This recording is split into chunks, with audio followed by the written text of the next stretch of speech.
Hi, everybody, internet and whatnot. Hi, CharliSoul. Welcome How y'all to doing? Thank you. Bridge the Gap. My name is Holden Stephan Roy, and this is in fact a show where we take very interesting people such as yourself, and what we want to do is walk through the story of your life and try to like extract some knowledge nuggets and like learn about it. Like, you got to look at it like from my point of view. If you Google anybody, there's nothing. You can't find anything on anybody, even like quasi famous people with no information. So in a sense, it's like this is the chance to fill out all the gaps Right. of the quirky shit on that Wikipedia vibe type thing. With that, Definitely. I have a bit of a big opening question to get the ball rolling, but for me to do that right, I need you to just kind of introduce yourself a little bit, but most importantly, let us know where you start your life and a little bit about who you are and what you do, like super brief. My name is CharliSoul. Thank y'all for watching, tuning in.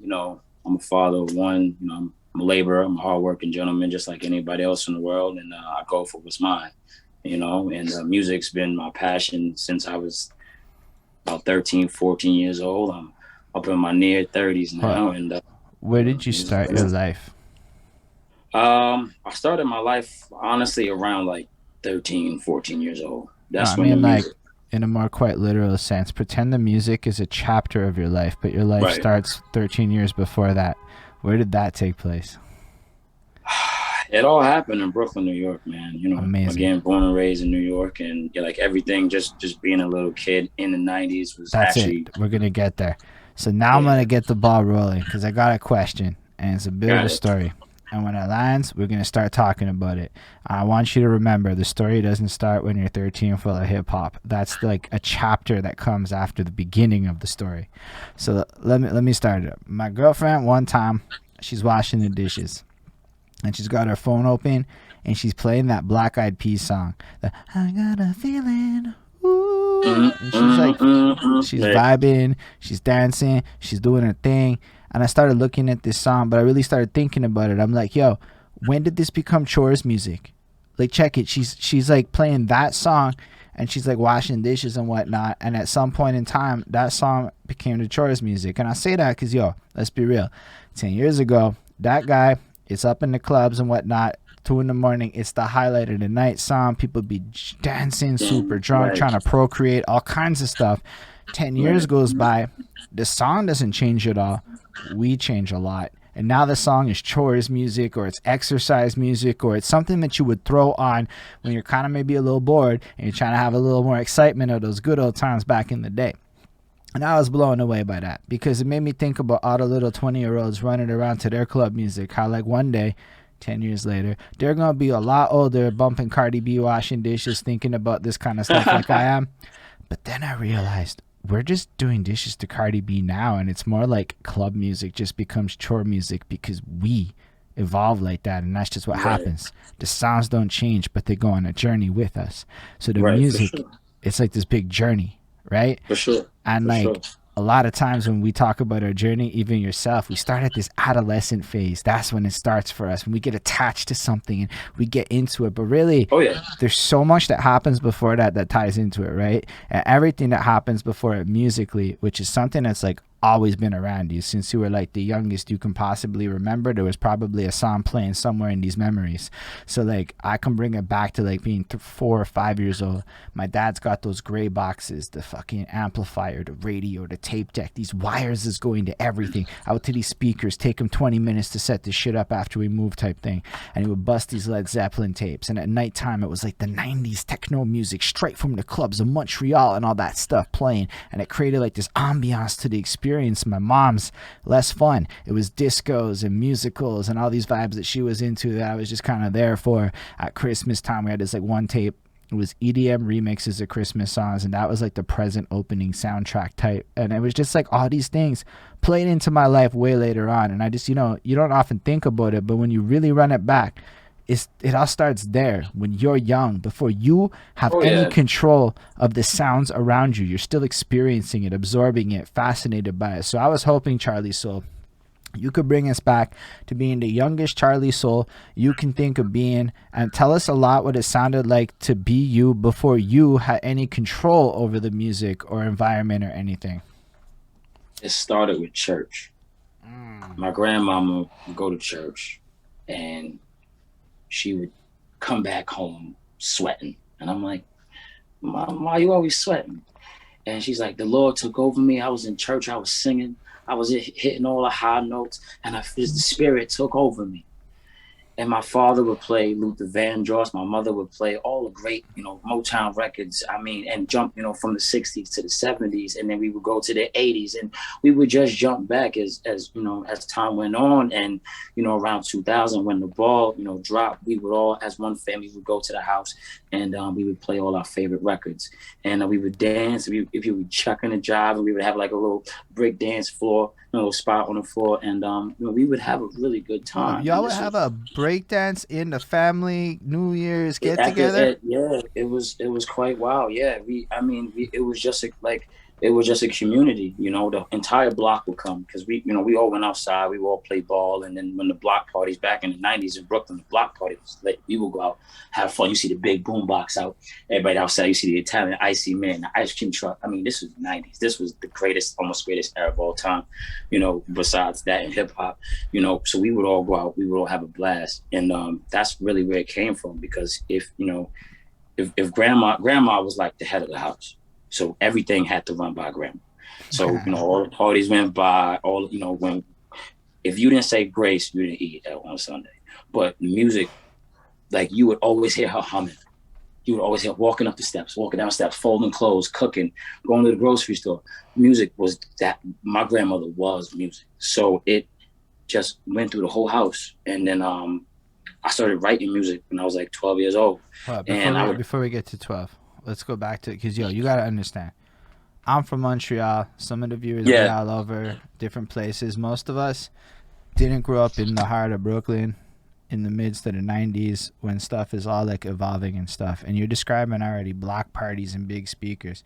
Walk us through a little bit more what it's like to be there. Like, tell us what, like, so are you like part of this era that's watching like the video box and all this stuff on TV? Are you listening to the radios, or are you just kind of like more ingratiated in what your parents and the church is like? New York is, and at the time, Brooklyn in the 90s, late 90s, early 2000s, even, and it was raw, it was aggressive, it was like live right there. Sometimes you would go to the park and you would hear people, like you would see people breakdancing in the park. You would see people playing handball in the park, and you would have their own environment. It was live. This was before cameras. This was before Facebook, YouTube, and all that stuff. So it was either you were there and you captured the moment, or you had it on a picture, like a Polaroid picture. You would shake it and the image would come out. And you had to be there in order to understand. Brooklyn was its own vibe. It was its own environment. Like you had to be there to experience. The block parties are one thing. They would have Carnival. They would have Juve on Eastern Parkway. And I mean, the place was just an entertainment center just in itself. It was like you were watching TV just right in front of you all day long. So you can be in the mix, or you could be on the sideline watching the live event go on. But back in the 90s, it was just, you were a kid. You knew a kid when you saw a kid. Now it's hard to tell a teenager from an adult. But back then, you knew a kid when and you saw him, you knew he was a kid, and we would always respect our parents. That's the difference. 90s, I couldn't disrespect nobody. The neighbors, everybody knew me. Like everybody knew everybody. You couldn't disrespect nobody, or else you won't catch the hands all day. So parenting was different. The love, the hospitality was different. Like when neighbors came to your house, you knew who was knocking at your door. Now you don't know who at your door. The 90s, you knew, oh, that's my man down the block. We gonna go play ball. We gonna shoot some hoops. You always had the Goonies at the corner store at the bodega, always, chilling around, drinking a 40 and all of that, chilling by the busted payphone. Like, it was always something going on. Especially in Bed-Stuy back in the 90s. It was really dope. So there was never a day where you ain't see like cops and flashing lights. That's for sure. If you was in the wrong place at the wrong time, you could definitely, in Brooklyn, you could definitely get caught up. And that's anywhere back in the 90s. In Harlem, in Bronx, Queens, Staten Island, that's anywhere, That's what I'm saying. The 90s, for me at least, was live, it was raw, it was aggressive, it was in your face. You know what I'm saying? We didn't have cameras and all that stuff to watch us. Like, you got jumped, you got beat up, you shot in the hands, you come back, tell a story the next day. You know what I mean? But it was fun. It was something that you need to live. And I feel like a lot of the kids nowadays are just like, they soft, they fostered. You know what I mean? Yeah, I hear So that. being in the '90s was fun. Here's my thing, you knew when it was summertime when the fire hydrant busts open and the whole street is just full of water. And all the kids is out, super soakers, water balloons, all that. That it was one of the greatest times of of my life, really. Especially with incorporating music, because had it not been for the inspiration of my grandmother and my family per se, I probably wouldn't be doing this right now. That's pretty big. So your grandma was humming around. Did you go through the church music grind? Like, were you going to church a lot? At first, I didn't fully believe in it, to be 100 with you. But I realized something in my life, that you go through certain stages, and sometimes those stages are almost unbearable, but you get through them. And at that time, I thought, there's no way that I can get through the obstacles I was facing and there not be a higher being. There's just no way. And before my grandmama passed, God bless her soul, she said to me, if you believe in God, he believe in you. If you believe in God, he believe in your faith. And from that moment on, fast forward so many years later, I walked past the church one day and it was raining. And I just stood there and I prayed, and I was like, God, my obstacles are just beating me up, beating me up. Like, I need to find a way. Help me find a way. Don't give me the answer right away, but teach me, show me. And from there, I came up from the situation I was in, and ever since then, yeah. So I had to go that. I had to learn. I had to go around that circle, for me to come back and be like, yeah, my grandmama was right. She was it's usually what happens, right? I mean, grandmas are people who have lived through things long enough to become grandmas, and when you're young, you're like, nah, you don't know shit. And then you get old, and you're like, oh shit, grandma was around in a time that was probably worse than my time and made it. And you're like, oh shit. Right. And that was another thing I took in consideration too. I was like, my grandmama went through all of this. You know what I mean? Like, I read Malcolm X scriptures. She walked with Malcolm X. Say what? She walked with Martin Luther King. She walked with the greats. She walked with the giants. So her teachings are just like, all right, humble yourself down, listen to what she got to say, because you can learn something from a woman that's been around, 2 times, 3 times over. So, definitely the inspiration for music has come from my grandmother and my mother and my father too. Although, he's a man of his own thing. He loved Motown records. He loved Motown. He loved Temptations. I mean, he loved everything Motown you could think of. That was him. You could hear him, and he was trying to do his little James Brown walk in the house. Can't do it, but he did his thing, and that's it. We always loved music. Music is it's my blood. It's what I do. It's why I'm here. My daughter and music is why I'm here. So when you were young, because we're not finished being young, I know at 13 you get into hip-hop, that's going to come. But when you're younger than 13, are you involved in, like, maybe some of the b-boy kind of stuff? Are you singing around the house? Like, are you having a more active musical thing? Or are you one of the more passive ones, just kind of just a fan? Michael Jackson was a huge inspiration and still is to this day. Okay, I can't tell you how many White Sox I turned brown just trying to moonwalk across my floor. And just try to do every dance possible. Like the Thriller video, his music video, Thriller, was one of the greatest videos I've ever watched, and just that era of music, honestly, the 80s, Bohemian Rhapsody. I know that's not by Michael, and just a lot of just music from that era too. So yeah, I was always dancing. There was something about music. I couldn't put a grasp on it at that time, but there was something about music that just, like, all right, this is where you belong. This is home. This is where it's at. So yeah, Michael Jackson, Aretha Franklin, Nat King Cole. I mean, all those records played in the house. I was always, dancing and doing my little thing to it. So yeah, it started off with the little, with the little bop, with the little bitty bop. Yo, it's cool, man.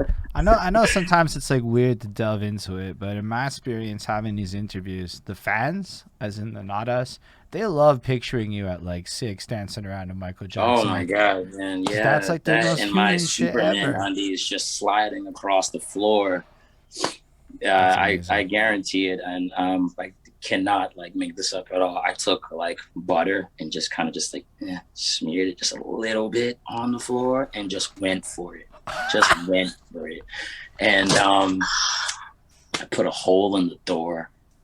Yeah, I got in trouble for it, but it's, it was worth it. It was worth it. It was worth it. And again, this is before cameras, so like if that was caught on like on video, that Viral. that would have been like America's funniest video right there.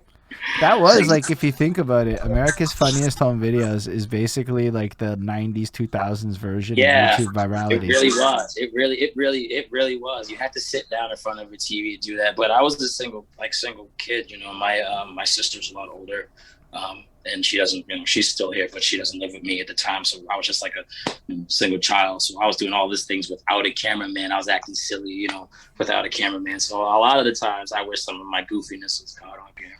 Yo, I'm with you on that. I mean, I'm born in 87, right? So the whole 90s goes by. My whole childhood full of all the tomfoolery. And, like, trust me, I've got no camcorder where I'm at. So, like, it's like, yo, it's just whatever got caught on a picture or whatever you remember. I resonated heavy. And that's, like, the way up until, like, what? I'm an adult before, like, people start walking around with fucking cameras on their phones, Like, Right. My first phone ever was like this Motorola flip phone that like the antenna was pretty much like the length of my current iPhone. Like the battery would never die. You can have that plugged in charge for like one day and it would last you maybe about like 2.5 weeks before you drop like 2 bars. Yeah. It was just bad forever. Back when, I remember my parents had the Nokia version of that, like the 90s phone, and they got the one with Snake on it. And I remember my mind being fucking blown by the fat ass Nokia phone with the little shitty Snake game. Oh my god. The little dots. Oh man, that had me for hours. Good times. That was, and then we used to like be like, "Can I play Snake?" Now it's like if you were to get me to try to play that, I'd be like, "Bro," Nah, not happening. Not happening. All right, so what happens at like 13-ish, that era, that makes you decide, hey, well, when do you discover, like, actually get into hip-hop in a more focused kind of way? I guess, is that around 13, or is that That's around 13, yeah. That's around 13. So what, like, triggers it? A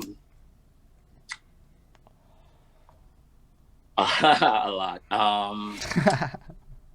Being bullied in school was one thing. The loss of my mother was another thing, and that was like that was it. That just tipped the scale over.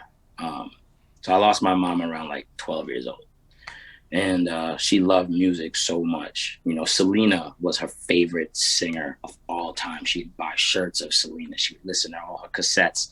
She would listen. She would walk around with a Walkman. I don't know if you remember a Walkman back in the day, and the CD player. So she would walk around with that, and she would sing her heart out in the shower. So, like, again, music it went through my family, and I felt like I was the beacon at that point.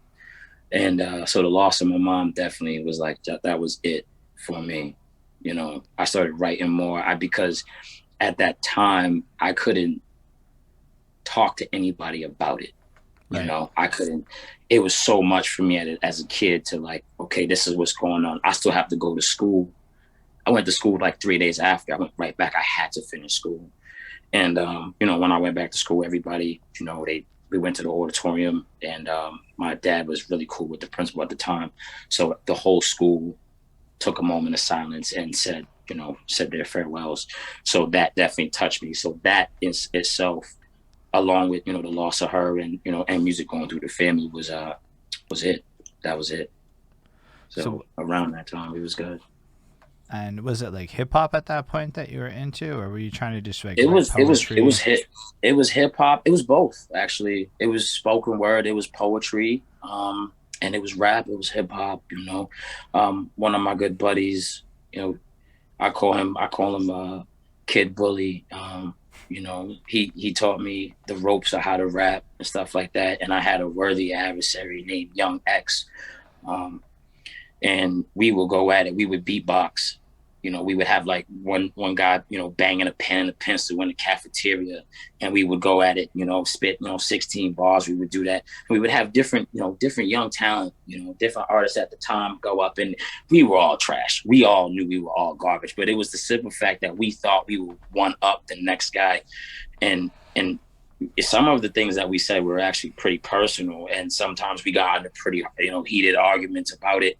And, once we got into arguments, a couple fights broke out, but at the end of the day, it was all for the love of music. We all came back to that, realization that that's how much words it affected us. And that's how much we wanted to share with other people, that we wanted our words to stretch. We wanted our words to, empower and touch other people. So, around that time, that was it. That was the music. That was the time I was getting serious with music, and hip hop and rap was definitely the culture, because my first CD I bought was Notorious B.I.G.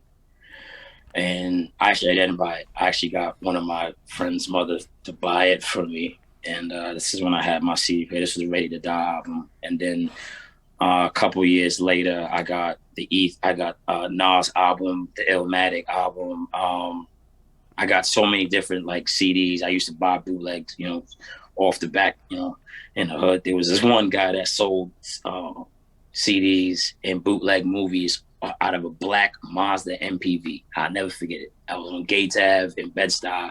This is about like 98, like 99-ish. And I had a couple of dollars, and I was like, yo, I'm just trying to listen to some new music. Again, this is before like LimeWire. This is before all of that. So we had to go buy the shit in the store. And I bought it for a couple of dollars, and I had it. And like, I knew it was bootleg because his album came with like, I think it was like 14 songs or something like that. And I only was able to hear like 7 to 8 of them. So like, I only got familiar with like half the album. But yeah, it came from that time, That's amazing. So yeah, the way you're doing these answers, perfect. This is exactly what it is. We're trying to basically give context to your life, but also add context to the experience. Because one of the things that's big different is that like, not everyone grows up the same, and sometimes people like don't understand that the world is kind of bigger than them. So hearing like your story and how you went to the guy in the van and all this shit, like it adds kind of to the bigger collective of conscious understanding of how we all get into music. It's way different than people would expect.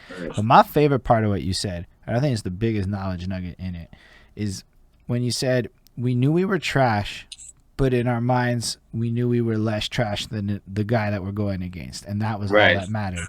And I'm like, yo, if everybody approached music with that attitude, right? Like, I might not be good today, but I'm better than that guy, so I'm going all in. And all of a sudden, it's like a lot more people would get over themselves and like push, because we can all find that guy we're better than.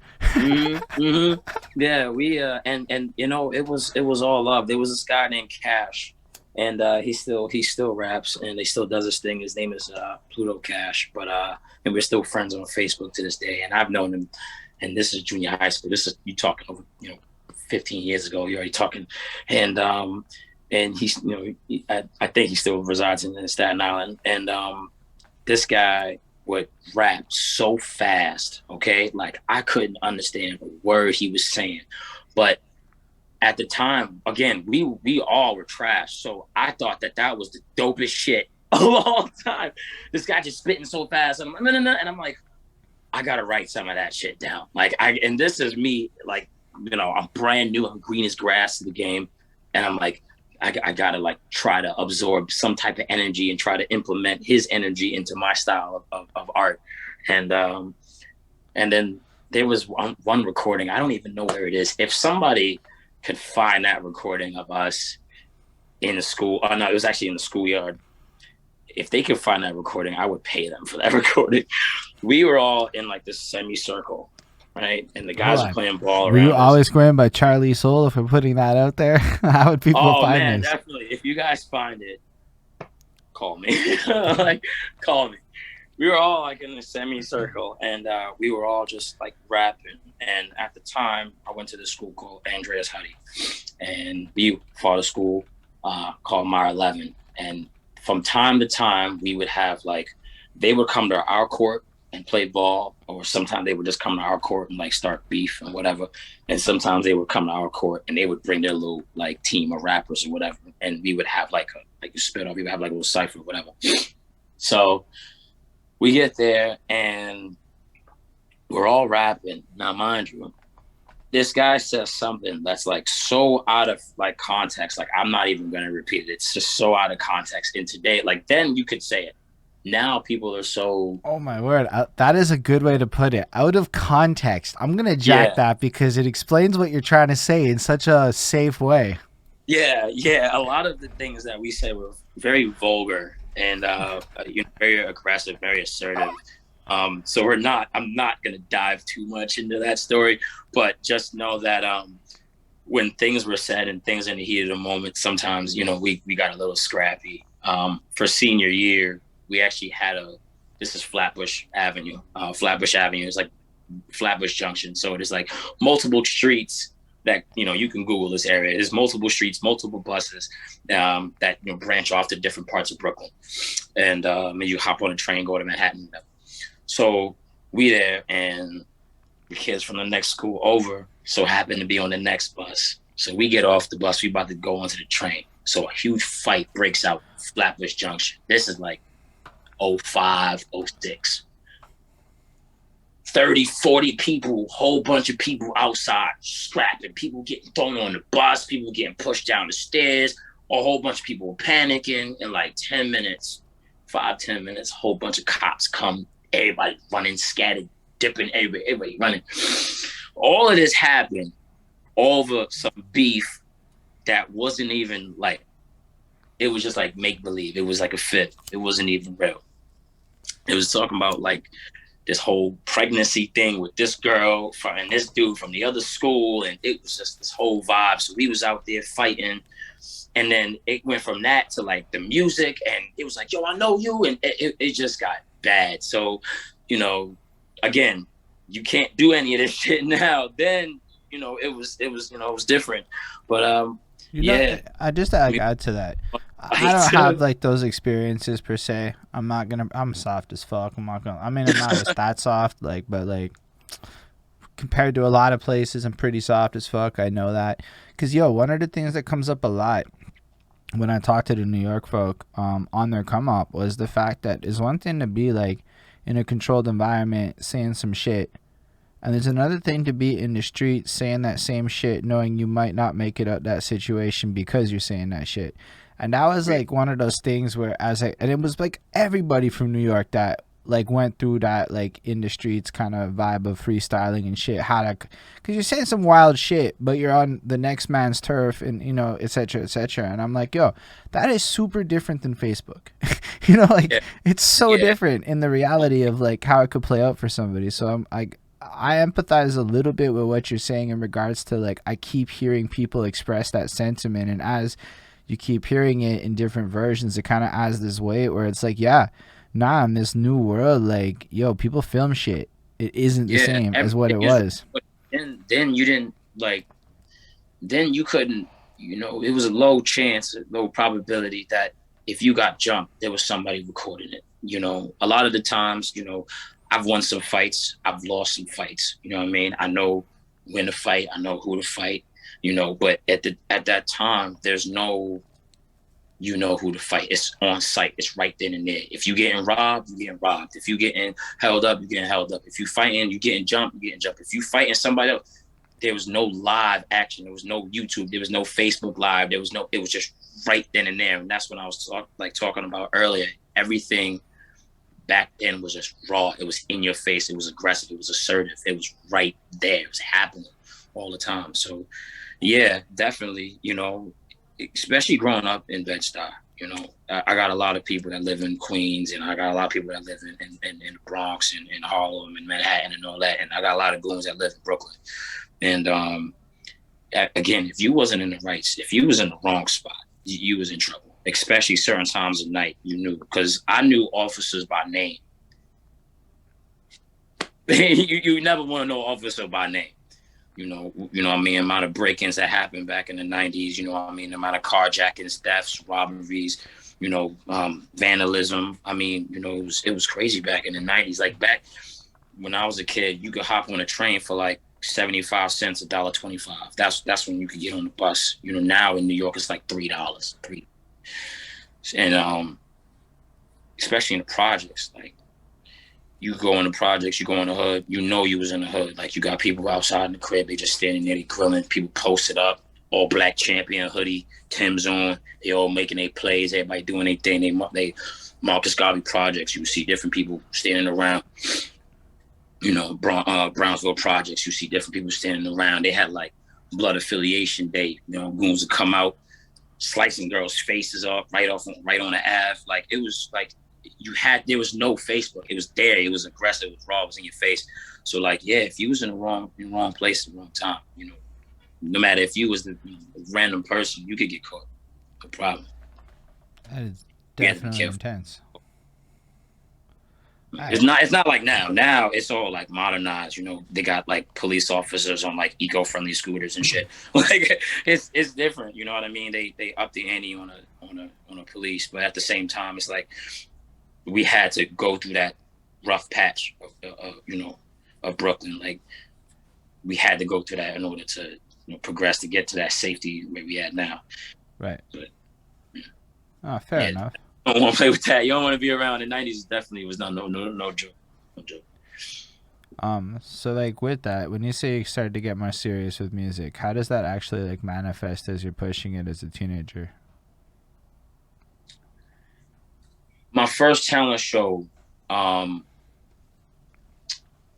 transitioned schools. I went to school for automotive technology, and I did my thing in that. I transferred over to a school for English and arts and law. And my first talent show, I had no idea like who I was up against. The school didn't know who I was. Like no one knew who CharliSoul was. And I went through so many different names before CharliSoul. So that's a fun fact on that. I was heavy into cars. So at one point, my name was Sparkplugged Unplugged. I don't know why, but it just was. And then I went through the whole transition of like train, because there was this game called Mark Echo Getting Up. And the main goal of the game was like, you went around town and you sprayed painted and you did graffiti and shit. So like those influences, with the different names. And so now my final destination, final name in the books is CharliSoul. But yeah, that's where it started off at. So I was at school and I did the show, and again, no one knew who I was. And I lost to a group of girls dancing. As a young teenager, you would probably vote for them too. So I voted for them. They won. I came in and yeah, I mean, at the time, you're like, 14, 15 years old, and, you're in high school, you're doing your thing, and you got a whole bunch of like teenage girls in like, somewhat tight clothing, and, they're doing their thing. I'd vote for them too, yeah, you got it. So I came in second, and at that point, the pop that I got from that was just phenomenal. It was epic. They went from like, yo, man, who are you? And I started getting daps everywhere. People started pounding me, giving me fist bumps. Yo, your music is dope. Your music is tight. And that's it. That was just that one pop. And then ever since then, I was like hungry. I got hungry. Like I wanted that attention, because I felt like I didn't get it as a kid. So like once I stood on stage and I held that mic in my hand and the beat was playing and I have the whole house just like all eyes on me, it's go time. It's go time. But at first you get nervous. But once you get on that stage and you hold that mic, it's over. It's over. It's over. It's just ready to entertain the show, entertain the whole house. So yeah. So you start then as a teenager, and are you like recording anything at this point, or is it more just like writing and performing? I was on the go so much because at that time, I was just trying to cope with the loss of my mother, and that was a couple of years back, and I was just trying to find my footing, with the music and where I wanted to be as an individual. And ever since then, it was just like writing on the go. I never had the chance to actually step into the booth. You know, I did a couple of things here and there, but not like I'm dropping this whole mixtape and I'm doing this. I'm like, it wasn't at that, the money wasn't there. The opportunity wasn't there at the time. So I was just like, I felt like Eminem, 8 Mile. I was on the bus. I was always writing on any type of paper I could. I would go to the library, and this is the time where I still have my Walkman, you know, and I would listen to the CDs that I had, and I would just write. I would just get a vibe, and I would just write. I would just write. If I had a really bad day, I would write. If I had something on my mind that I couldn't express to other people, you know, I would write. And at one point, I was writing so much that like my fingers would like cramp up. It would get really tight. And because I had so much to say, I didn't have as many friends around me. My circle of friends was small, so I had a lot to write down, a lot to get off my chest. So once I started writing, it became like natural, like secondhand to me. It became like it went from a journal to like a rap book. And then I started writing from what happened every day to like spitting what happened every day. And then it just manifested to me start telling a story. And then it just started growing from that. So yeah, if I had more time in the studio, I would definitely drop more hits earlier at the time, but I didn't have that opportunity. That's fair. And so what happens after high school for you? What goes on into the night? Do you go to college or?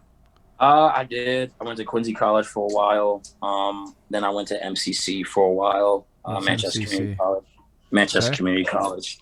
Cool. And then I started working on, more cars and stuff like that. And then I realized I didn't want to do cars for the rest of my life because music has been my life. It's been a part of me ever since I can actually, put words together and tell a in-depth story, and at that time, music just overpowered everything. So I realized, I want to go to school for eventually music and art. So I went to school for cars, which is completely different. But at that time I said, you know what, let me just finish that and then continue pursuing, what's been at home forever. Right. So at what point then do you like decide to like really, I guess, take music a little bit more seriously and like really pursue it then? The birth of my daughter. Okay, that's a good answer. What can you elaborate? She was born. She was, and I was, that was a little later. But music was always serious for me because it was the one thing, again, I never left. My family never left me personally. It was always in my back pocket. But around that time when my daughter was born, I would take it more seriously because when I look down at her, and till this day, when I look at her, I want to give her the life that I never had. I want to be the father to her that my father never was to me. And I'm not saying he's a bad dude, but I want to be more, more than that.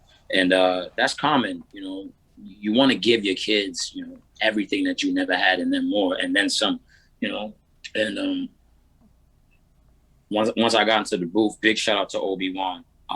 He was definitely a big push in it because he was like, yo, just come by the studio, show some love, spit a bar, do your thing, and see how you like it.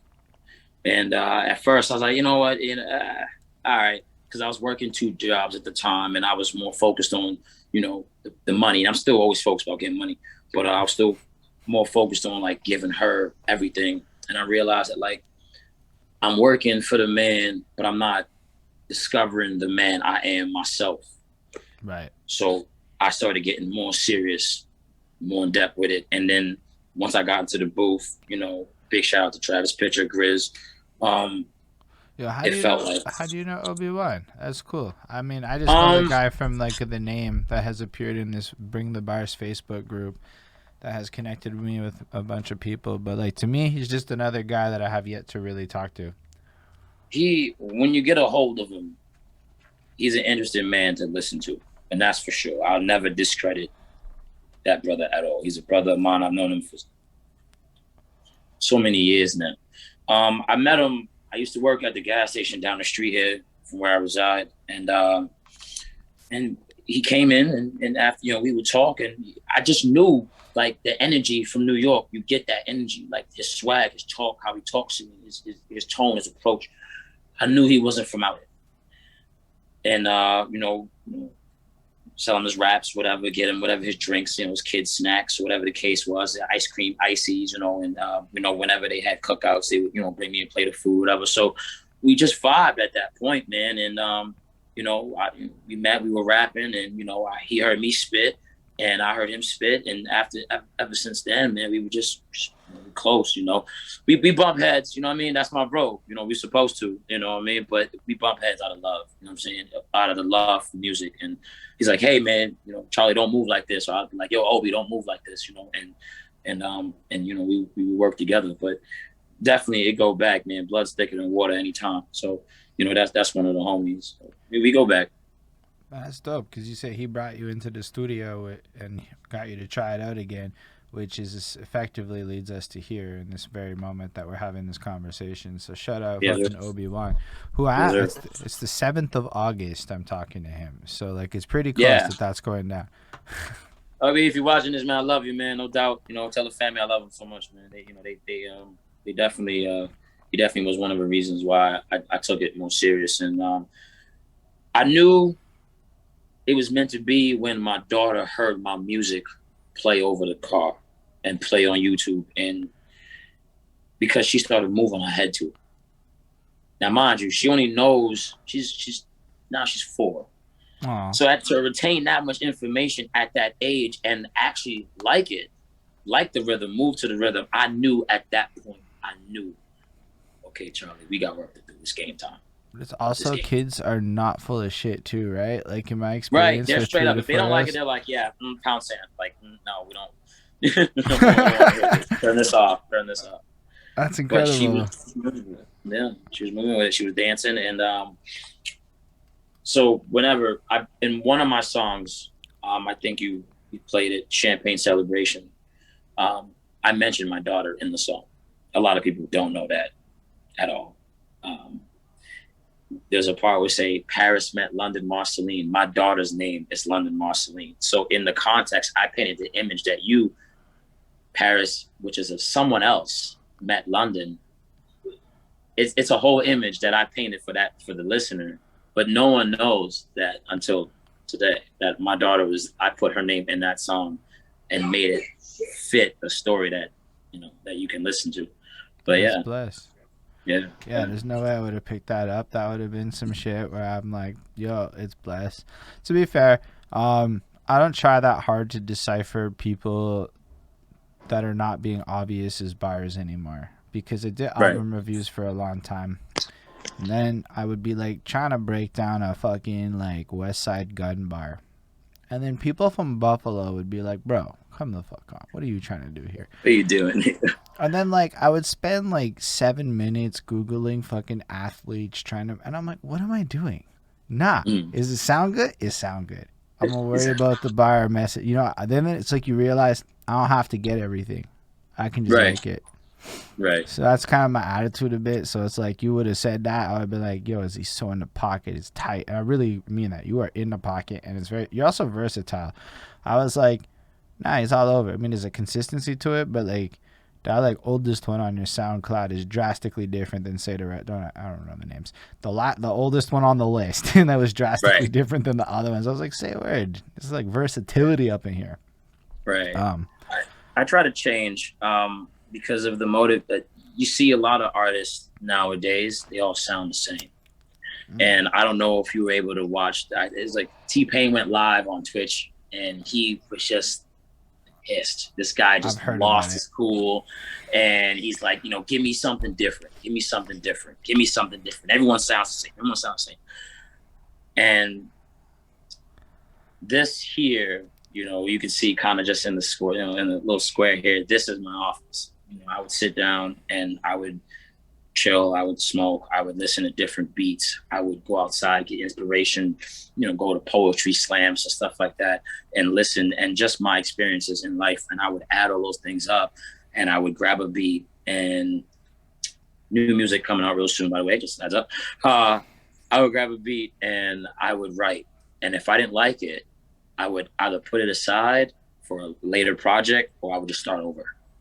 And I honestly, I love my roommate so much, I think I piss him off because I would play the same instrumental like 150 times, like at least, and I'm not joking, maybe about 100 times. I'm playing that instrument over and over and over and over. Because you want to make sure as an artist, as a rapper, you want to make sure that you tell a story. You want to put the listener in a position where they are in shock, they're in awe by all this information that you're feeding them. You tell like artists like J. Cole, Kendrick Lamar, Drake, you know, the heavy hitters in the game. If you listen to some of their lyrics, they put you in an environment that you would never usually in. You say, hold on, I gotta I love that you put Jid on that list. You put Jid first on that list. I like Jid. DiCaprio 2 or 3 or whatever. It's a phenomenal fucking project. Don't get me fucking wrong. But damn, that's a high praise for Jid. It's. I mean, don't get me wrong. There's a lot of unsigned hype, and there's a lot of talent like myself. You know, Obi-Wan. There's a lot of unsigned talent around here, like Dave East. You know, I mean, he's signed. You know, I'm not signed him and all that. I got people who like come to my channel. I haven't done album reviews most of this year. I got people who will come and be like, review Dave East all the time. Like, not all the time, but relative to other people, Dave East has fucking love, and people want to see him win. Right, and that's the thing too. Like, you remember those names, like and I'm going back even further than them. I go back to like KRS-One, Pete Rock, CL Smooth, Rakim. I mean, the heavy hitters back in the day. You knew those names. You remembered those names. Craig Mack. I can't forget Craig Mack because Flavor in Your Ear. Oh. You know, the whole remix with Diddy and Big and Busta and all them. That really was like one of the heaviest like songs that ever I still have on my phone. You know, and that Quiet Storm with Mobb Deep, Lil Kim. Those names, because of the fact that they were so lyrically blessed, they were so lyrically talented, you knew that's why the 90s was the 90s, because those guys took their time and put pen to paper and put their imagination and just spit out their imagination to the viewers, and people loved those hits. So that's, you know, that's all those names I listed were also big influences. And those people, to me, you know, including, you know, J. Cole, Kendrick Lamar, Dre, all those heavy hitters, the talent and the amount of power that they put behind the lyrics and in the booth is the reasons why I list all those names, because they're able to tell a story that puts you in an environment that is not yours every day. Yeah, super nifty you mentioned those people. I fucks with everybody you mentioned on like my preferences front. But I was thinking a bit about just the T-Pain thing. Those are great examples of mainstream artists. But I know that, like, if you just go, like, a step below what Billboard talks about, everything's there. Like, everything. Every quality level, every topic. There's just, like, 100 people that are, like, exactly what T-Pain wants. Right. If he went, like, one step below, like, the Billboard tier of shit. You know what I mean? Like, people be acting like Billboard is somehow now like the same. First of all, Billboard is not what it was, say, like back in the day, right?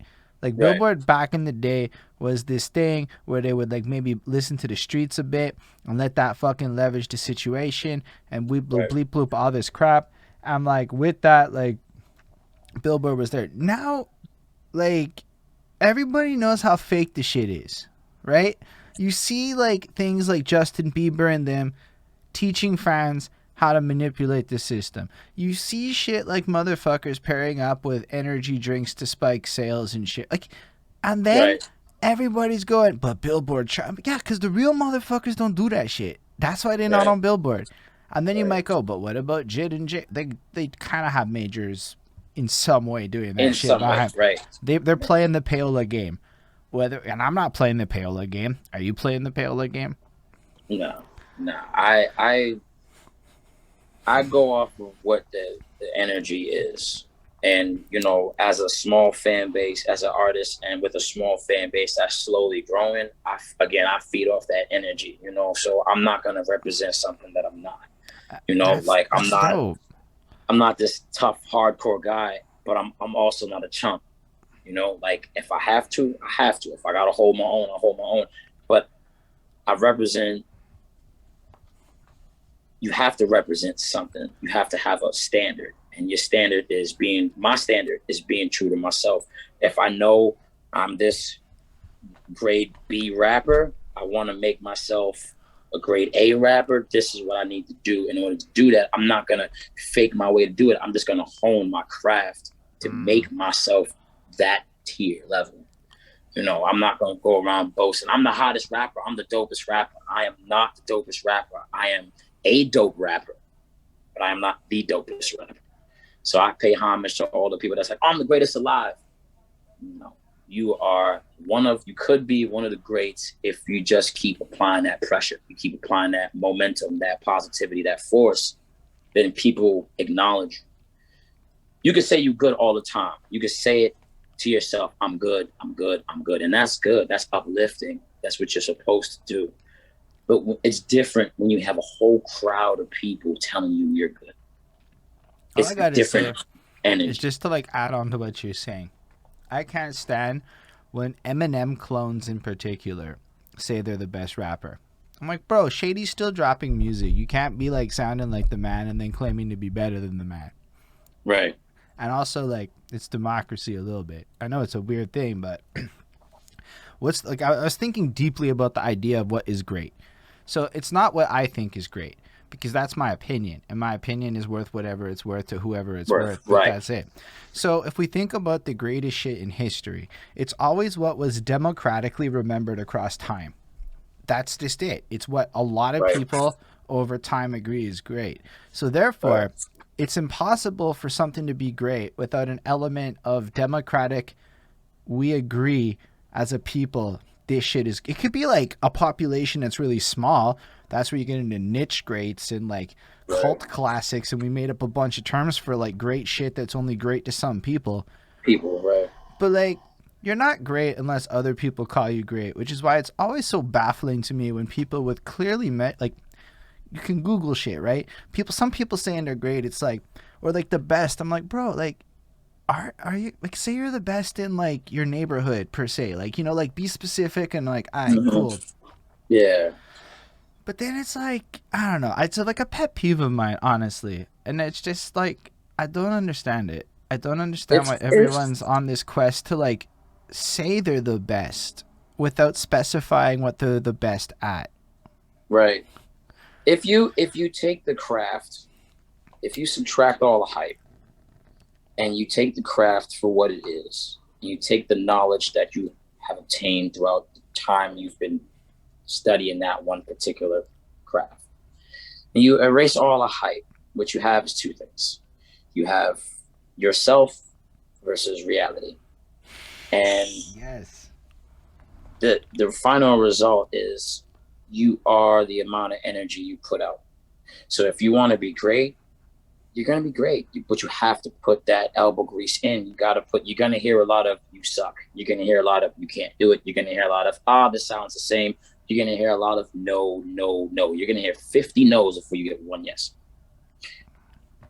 How you take that one yes is entirely up to you. You take that one yes, you be like, yeah, that one person, it's dope, whatever. Nah, those other guys said it sucks. Or you can take that one yes and say, okay, that one yes, I'm going to take that one yes and turn it into 3, then turn it into 6, then turn it into 9, then turn it into 12, and then eventually turn it into 50 something. And you get the same amount because you put that level of work in, you put that time in, you accept the criticism, you take the good with the bad, you run with it. And that's where I step in. That's when I feel that, like, when I write a really good song, before I go and record it, there are times where I would cry, no lie, after I'm done writing the song, because I took so much time, I put so much energy into it. I would feel like the hairs on the back of my neck stand up, or I would get goosebumps on my way to the studio. And I get there and I'm like, all right, I'm ready. And before I, text my producer and I'm like, I'm ready. I'm like, you go in there, you give not 100%, you give 150% of everything you got. You try it again, you fail, drink some water, try it again. Because when I leave, I want to give the listeners a product that you would like, a product that you would remember.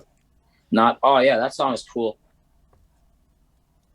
No, I don't want to do that. I don't want to do that. I don't want to do that. I don't want to be the one hit wonder. I want to keep giving you guys music that you like, music that you want to listen to, you bop in your car, not just the stuff that's repetitive. None of the songs on the Noise album sound the same, not one. Right. And I want to keep doing that going forward. I'm with that. I like versatility and shit. I guess it's like you listen to a lot of classic albums and you start coming up almost with a rule list of sorts. So I created like if I'm gonna make an album, there are certain things that have to happen.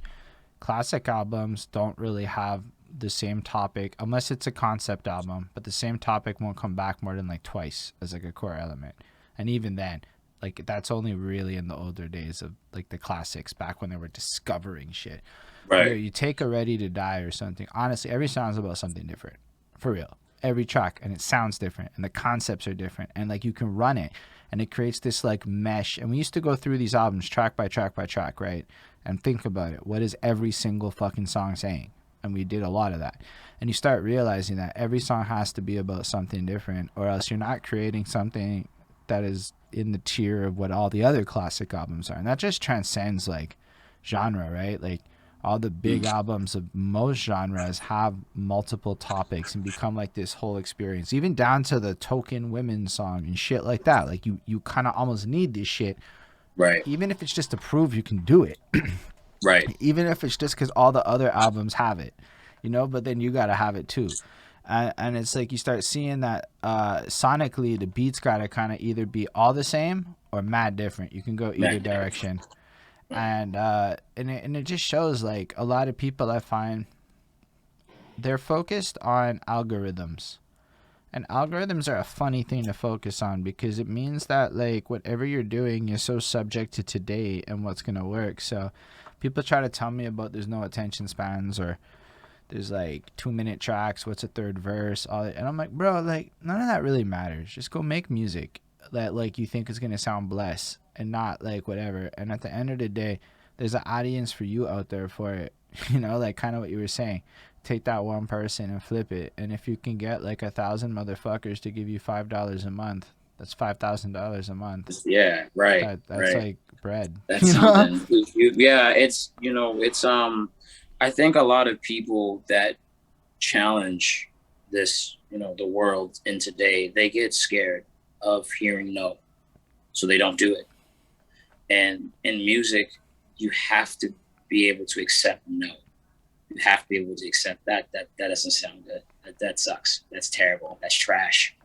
You have to be able to accept criticism for what it is, because I've had artists come and tell me, oh, those bars are weak. And a part of me is like, ouch. But then I take that and I say, all right, what part was weak to him? And I'll step outside of my box and try to view it from that person's, eyes. And then sometimes I'm just like, you know what, screw you, man. This is dope. This is all me. This is my creation. And every single song I put out, every song, from the first song, Catch Your Body, to Champagne Celebration, there's no ghostwriter. I never had anybody to help me write any of my lyrics at all. I sat here, or I sat somewhere else, and, I had my medicine, and I had my mental space, and I just started going crazy. But no, there's never been a ghostwriter from Catch Your Body all the way, 10, 11 songs. There's never been a ghostwriter. Is that like a point of like, okay, because you're like the first person to say that. And so then I get curious. Whenever somebody says something I don't hear a lot of, I'm like, are there just a lot of people that have ghostwriters? I'm not saying you have to say names, but is that like a thing that's prevalent in the world that you're privy to? Very much so. Wow. Very much so. I'm very like baffled by that. Like, it's because I don't think I know anybody. In fact, I probably know people that go too far the other way, where like maybe they should like bend a little bit when like people have criticisms on their writing, because maybe ghostwriting isn't the shittiest thing in the world here and there for a line or two. I know ghostwriting is, you can make a lot of money in ghostwriting, believe it or not. You hit the right outlet. You hit the right outlet. You could write for, you know, Nicki Minaj, you could write for Megan Thee Stallion, you could write for the Baby, you could write for a lot of people, and those ghostwriters don't really get all that hype. Most of the hype goes to that one particular artist that's in the limelight at the time. And like, if you look at for example, you look at Drake's Take Care album, one of the greatest albums that I believe that he put out. There was a lot of ghostwriters behind that album. There was a lot of other influences. I just gotta give Drake, whether sound biting or whatever, there were a lot of influences from that.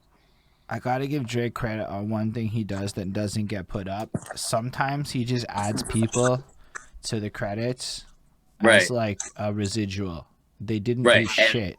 And that's more just for his case. When I've looked into it, it appears that Drake is actually capable of always writing the hit. And any time he's ever used ghostwriters or shit, it's often as like favors, so that his boys, because it's weird for you to like as a celebrity just like give money to people and shit, right? Like you can't just do that. But if let's say I'll put you on a percentage on a song on Take Care, now you get a check from SoCan or whatever you're from. That's the Canadian version of BMI and shit. I'm like, now you get a check every 3 months or whatever for the rest of your life. So it's kind of a way to like and I'm not saying he doesn't have the fucking Quentin reference chart. I'm not saying it doesn't happen. He's also a fucking pop star, you know, like he kind of has like a machine.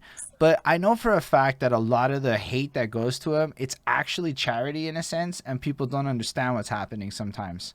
So because it looks away. So it's like it's both. He does, but he also does the other thing. And then you got to ask yourself, well, I mean, that's pretty cool of him, right? Like imagine. Yeah, it is. You definitely want to give credit to, you know, to the people that put you on and the people that gave you the inspiration to write, you know. And I'm not saying that one particular artist, Drake, is not talented. I mean, the guy's been on the top of the charts for 10 plus years and he's still dominant and still dominating. And, you know, you give credit where credit's due. But, you know, there are people that I know personally, you know, I'm not going to say names, and I'll never throw anybody under the bus. You know, there are some people that I know that have, you know, a bar or two or three, you know, or half the song written by somebody else. And, you know, they would inherit that type of flow and that type of style, which is okay to an extent, because you're educating somebody else on a different flow that they may not have known. At the same time, it's you don't want that person to soundbite. You don't want that person to completely steal your shit. I don't know if I can curse, excuse my language. You don't want them to steal that flow and you know, you definitely want them to have their own level of creativity. There was a video that I watched. I think it was on Drink Champs, and Busta Rhymes was there. He was being interviewed, and he was like, "You're not a real MC if you have a ghostwriter. If you have somebody else that write for you, you're not considered a real MC. You were off the table." Facts. And part of me was like, thank God I don't have anybody writing for me yet. But at the same time, I was like, whoa, that's you know, you taking a shot on that one to everybody else that has that extra hand in, you know, in the pot. I mean, I would challenge that, like, there is a time and a place for some shit. Now, here's an example. For sure. If it's my album, right, and I'm trying to do a thing, and let's say for whatever reason I'm doing whatever, and somebody's with me, and they're less experienced than me, and they're just slow, I might help them. I might, when I say help them, I mean I might write some shit that ended up on my album. Why? Because at the end of the day, it's about, I wrote it with their delivery. We know we worked it out. It wasn't just like it was like we wrote it more than he wrote it, kind of thing. And I'm like, but it was from my album. So in a sense, it's like, fuck that. It's like, I don't care about your ego. I mean, if I don't like a bar or two, you're gonna change them, type thing. Like, if it's my album and you want to be there. Maybe if it's like your album, you come at me, and that's how I've always looked at that structure. And you want it to be perfect. I don't know that it makes that dude less of an MC because that one time I forced him to do a thing when he goes on to do his own thing. So I think there should be a degree of like for the music that is your music, you know what I mean? Like in that context, I want to add that caveat in because there's just a few conditions here and there where it's like I find it acceptable if it's for the sake of an art project or Oh, for a by all particular means, goal. yes. Sometimes, and But like, I get where you're going with that too, because you get different ideas. Sometimes you don't have the idea. Sometimes, again, it's someone's outside the box that says, "Oh man, you should probably say it this way. Maybe you should paint the image this way, or I go about it differently." Like, so yeah, to get that insider view, and that's where you would give credentials to that said ghostwriter, you know, that person that's giving you the idea generally or writing it for you. You'd be like, okay, oh man. man, that just reminded me that technically speaking, I have to give because I just registered for like the fucking thing. My dude wrote the word manure in one of my songs, and it was just perfect. Yeah. So technically, he gets a credit. Right, he gets but he wrote that word. And why would I be like stubborn about that? Fuck that. Right. It was a perfect word for what I was trying to say. I'm not gonna be dumb. You just take it. It's better song. You give credit where credit's due, and you definitely give credit, you know, when somebody says, "Hey man, you know, maybe you should have said it this way, maybe you should have done it this way, or you know, move this way." So because again, that person is not in the position that you're in or has been in that position before, and they're, you know, they're saying like, okay, from experience, this is what you should do. So, you know, you gotta definitely take it with a grain of salt. Sometimes you got to put your pride down and be like, you know what, man, you're right. You know what? Or this is a good idea. All right, let's do this. So teamwork is always a good thing, especially with like the Angry Boy collab, you know, the team that I'm in and a part of, which, you know, Obi-Wan is, Grizz, Sketch. I don't actually know what that is. What is the Angry Boy collab? We should break that down so the people know. Yeah, Angry Boy collab. We are just a family of just artists that are, you know, based out of New England. And, you know, we just do what we do. We are rappers, we're singers, we're artists, we're poets, you know, we try to influence, we're motivational speakers. We try to influence, you know, as many people, you know, as we have. And, you know, we have our own, you know, merch that's going to come out soon. A part of this Gang Radio hat. I don't know if you noticed that. I definitely noticed it. Yeah, the Gang Radio hat. I've had it in the Get Back video. That's something that's a part of Angry Boy collab.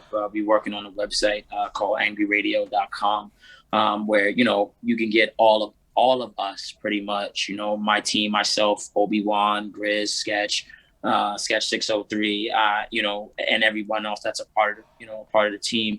You get the inside scoop on us pretty much, you know, that website, which is going to go up hopefully by the end of the year, gets the 4-in-1 on all of us. So you get to buy merchandise from us, you get to buy hats, you get to buy, you know, different things from us, CDs, you know, you get to follow us on Instagram, and, you know, you get to see what we're doing, follow us daily when we post videos all the time. And Angry Boy collab is basically a bunch of hungry people that want to better themselves and provide for their families, along with loving the art of music and incorporating music into our everyday lives. That's what I feel, you know, Angry Boy is. It's a family of, you know, of people that just love music, that just love art, whether it's rapping, whether it's singing, whether it's metal, whether it's poetry, whether it's spoken word. No matter what it is, as long as you're able to vent and make that person feel it, that's what we're about. We're about telling stories and giving the listeners, the viewers, more, you know, for less. And that's what we do. So you believe in collectives and shit like that, then? I believe strongly in having something that you're proud of, owning up to something that you're proud of. You know, I can have 50 people that tell me that, you know, you're great, you know, and you're doing something with it, you're going somewhere with it. And I can have 100 people tell me, dude, go quit your day job. But those 50 people respect the craft. They respect the time, the dedication, the sweat, the tears, the motivation, the sleep. Because sometimes I'll get up and I'll wake up and I'm like, I got to write this down. If I don't write this down, I'm never going to remember it. So I'll get up out of a deep sleep and I'll write it down on a piece of paper. I'll write it down on my phone. And a lot of the things that the listener, they don't see any of that. They don't see that. They don't see me getting up at early hours of the morning, writing it down. They don't see me, coming up with something crazy in the shower and jumping out to write it down. They don't see all the like the Yo, the small bursts shower's of the best. inspiration, right? And yeah, as long as I have a solid, body of work, and I have people that tell me, listen, man, you're doing something with it, and it's good. I'm all right with that. I'll just keep going, and eventually, I find my way out. We find our way up. Yeah, that's big truth. So are you like active in the New England scene? I am enforcing myself in the scene pretty much. I am going to different shows. I'm just showing up to different things. I'm just letting people know I'm here. Acknowledge me. I'm Right. here. But I haven't. I've done a show recently at the Shaskeen Bar in Manchester, New Hampshire. I had family and friends come out, show love to that. I performed 3 songs: Champagne Celebration, All Eyes on Me, and Neighborhoods. All those songs you can go find on all platforms. They're all there. Can I And just say that you actually brought it to a stage? I know you posted clips somewhere of it, and I watched some of them clips, and I watched you on the stage bringing that big ol' raw energy, and it was like, yo, this guy can rap. yes, yeah. And I love the fact that I had. I was I was going over All Eyes on Me. I was performing All Eyes on Me at the show at the bar that night, and no one knew who the hell CharliSoul was. No one knew who he was except my family, my friends that were there. And once I started and I got into the hook, and I started All Eyes on Me, the first time I didn't hear anybody. After I repeated the hook like the third or fourth time, I heard the audience, I heard the house, It's and it was amazing. like at that point I knew I had them hooked. I had them reeled in, and that the energy that I got from them was just more motivation to be like, all right, we can do one more song. We can go one more round. We can give these guys one more. And at first, it's nerve wracking. You get tense, you get scared, and you're like taking deep breaths in, drinking plenty of water. I can't tell you how many times I had to pee before I actually went on stage. I had to pee a lot. But once I got there and once I started and I grabbed the mic and I was home all over again. I was home. I was home. I wasn't here. I was home. So That's big though. That's like okay, like honestly, I was talking to somebody recently and they were trying to make the case for a showcase. Whether or not you agree with showcases, he was like, the way you do it is you do like a song and a half, you're out, boom, sell your fucking record. And I'm like, that's weird. And his main point was people don't know how to write hooks that people want to sing to, blah, blah, blah, blah. It's like not very cool. And I mean, I was baffled a little bit because honestly, like it's to me not that complicated to write a catchy hook. You just go listen to Drake and other pop music, and they're just telling you how to write catchy hooks. Right, It's right, like in your fucking face, right? Like just right. it's not that hard. You want to write like again in the hooks, like the All Eyes on Me hook and the Champagne Celebration hook and the Hustler's Ambition. They're all like ideas from from a lot of great artists, but I Well, had All to. Eyes on Me one that one felt very Tupac-y, and it like taps into Yes, something, and but yeah, it's very that was like the goal. different, right? Like but it felt That like you was were paying homage. right, And like it's repetitious. So like the way I understand hooks is no matter what you do in a hook, something has to repeat or it's a right, shitty hook. It could be a right, word, it could be the whole thing. But in every hook I ever written, I applied that rule because somebody told me once upon a time. Because I talked to like other kinds of music songwriters, and they actually really focus on brevity and shit, right? Like right. you gotta like think about it. Rap is the only genre where your like word count at the end of that shit is like 350. Like it's the Yeah, only yeah, genre. yeah. Everyone else is able to tell full stories in like 89 words. Right. In rap, you have to be able to dive deep into But it. You but have then to it's be like able to. the hook Mhm. is where you gotta snap back and like go to everyone else in music and write like them because it's like it's almost like to tie it in, to be the glue, to be the part that the motherfuckers sing to and shit. All I know is Right. that I don't know a lot of people that early on in their career or performing or whatever, at any point in the lower tiers, when people don't know them, get that experience of being completely unknown and having people sing their hook at the end of a track. And I say that because it happened to me one time, and it happened to me one time, but it was my first show, and shit got on camera, blew my fucking mind, right? Like, cause same thing. Like the third, fourth time the hook came back, and it wasn't even playing on some pop shit. I got lucky, I guess. I don't know. And they just sang it, and I'm like, what? Right? Like you're like, right. You can't take that from you. You could do it once, you could do it again. Right. Yeah, And that was the feeling that I got. There was so much emotion, so much energy. Once I started performing my All Eyes on Me song, and you know, when you get the feedback from the house, you get the feedback from the crowd, and they're vibing with it. It puts you like on a different platform. It puts you like on this pedestal. That's like, all right, this is where we're at now. This is what we're doing. We're gonna go with this and run with this. And when I finally put the mic down and I finally gave the mic back to the DJ at the bar at that time, I felt that my message was sent. My message was delivered to the people. And my message to those people, when the people in the house, was, I'm here.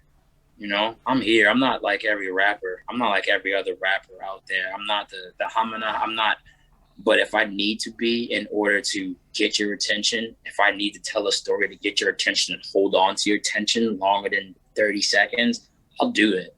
And that's where all the different songs like Hustler's Ambition, Catch Your Body, Please Stand Up, All Eyes on Me, Neighborhoods, all those things was an attempt to grab someone else and say, hey, listen, this is who CharliSoul is. This is the music that I'm going to show you that you've been hearing, you haven't heard in a long time.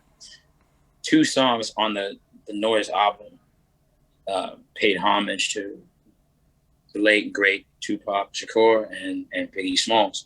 Neighborhoods. Yo, the 10 Crack Commandments fucking flip. Woo!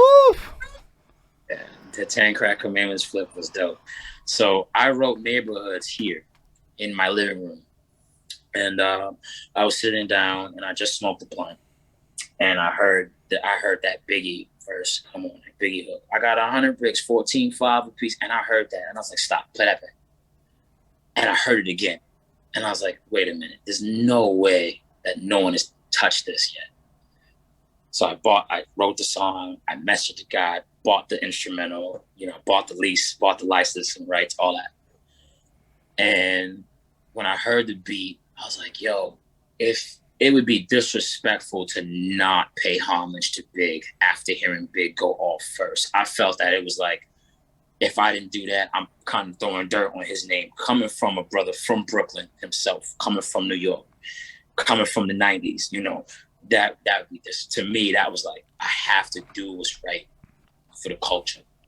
So when I did, who shot you? Talking about the feds at the spot, bro. Gold badges, Black magazine for the one-time pop, drop the bastard. Shit happens, masses. Have your mans leaking it out. The last man to make that move, the move slick, all quicker. The goons will be cashing you out. That right there was like a lot of that shit. Guy. Can I just say that was clean? I was vibing. I was feeling the rhythm in that. I was clean, right? And I can keep that in. Woof. That's what I'm saying. And that was Neighborhood. So like, I'm telling a story to you guys, and part of it, I'm telling it from a third person, but I was physically there through most of the stuff that I told and, that I said in Neighborhoods. I just told it from a perspective that was outside of the box. So when a listener hears it, they're like, oh yeah. When we went through the whole 10 Crack Commandments, I was telling listeners and viewers, listen, this is how you should move. Be careful who, behind your back, talking shit, because you just don't know who's going to pull up on you. You don't know, you don't know. You got to move accordingly in the hood. And especially growing up in the 90s, growing up at the time, you had to move correctly. Or else your shit get straightened. And that's, what I'm saying? So I took the stuff that I went through in my past and the stuff that was going on in my life at that time. And I said, we're going to pay homage to Big. And that's when Neighborhoods came out. So I had to, and then when I did the All Eyes on Me, I was like, why not? Why not? It fit. Why not? Because originally All Eyes on Me was gonna go on an entirely different beat. I'm not gonna lie to you. I had the hook set on a different beat, and I'm playing it, and then again, I'm the type of person that would shuffle through like instrumental after instrumental after instrumental. If that guy is selling one, I'll buy it. If it's good, I'll buy it. If that one's selling on 2-for-1 deal, I'll buy it. Just to have so much, ammunition in the back. Man, my cat's here. And just to have that in the back. So whenever it's like, oh man, when's CharliSoul gonna drop another song? Very soon, very quickly. And sometimes 2 or 3 songs at one time. So it's always good to have, ammunition in the back, just to give you guys something a little bit different every time. I appreciate that.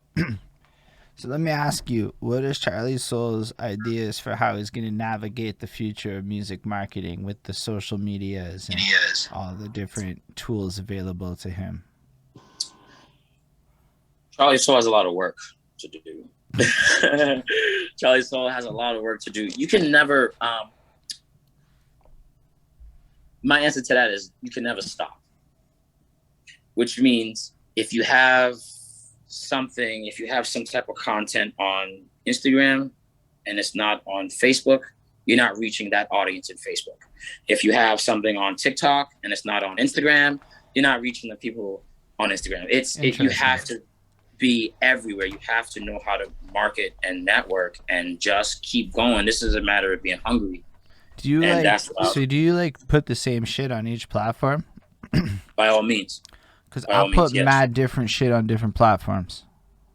I do that because of the fact that if you can go to Google right now and type my name in CharliSoul, and you would see all the music that I've put out, and it's everywhere. It's on Amazon Prime, it's on Pandora, it's on YouTube, it's on iTunes, it's everywhere. It's on Rap Fame, it's everywhere.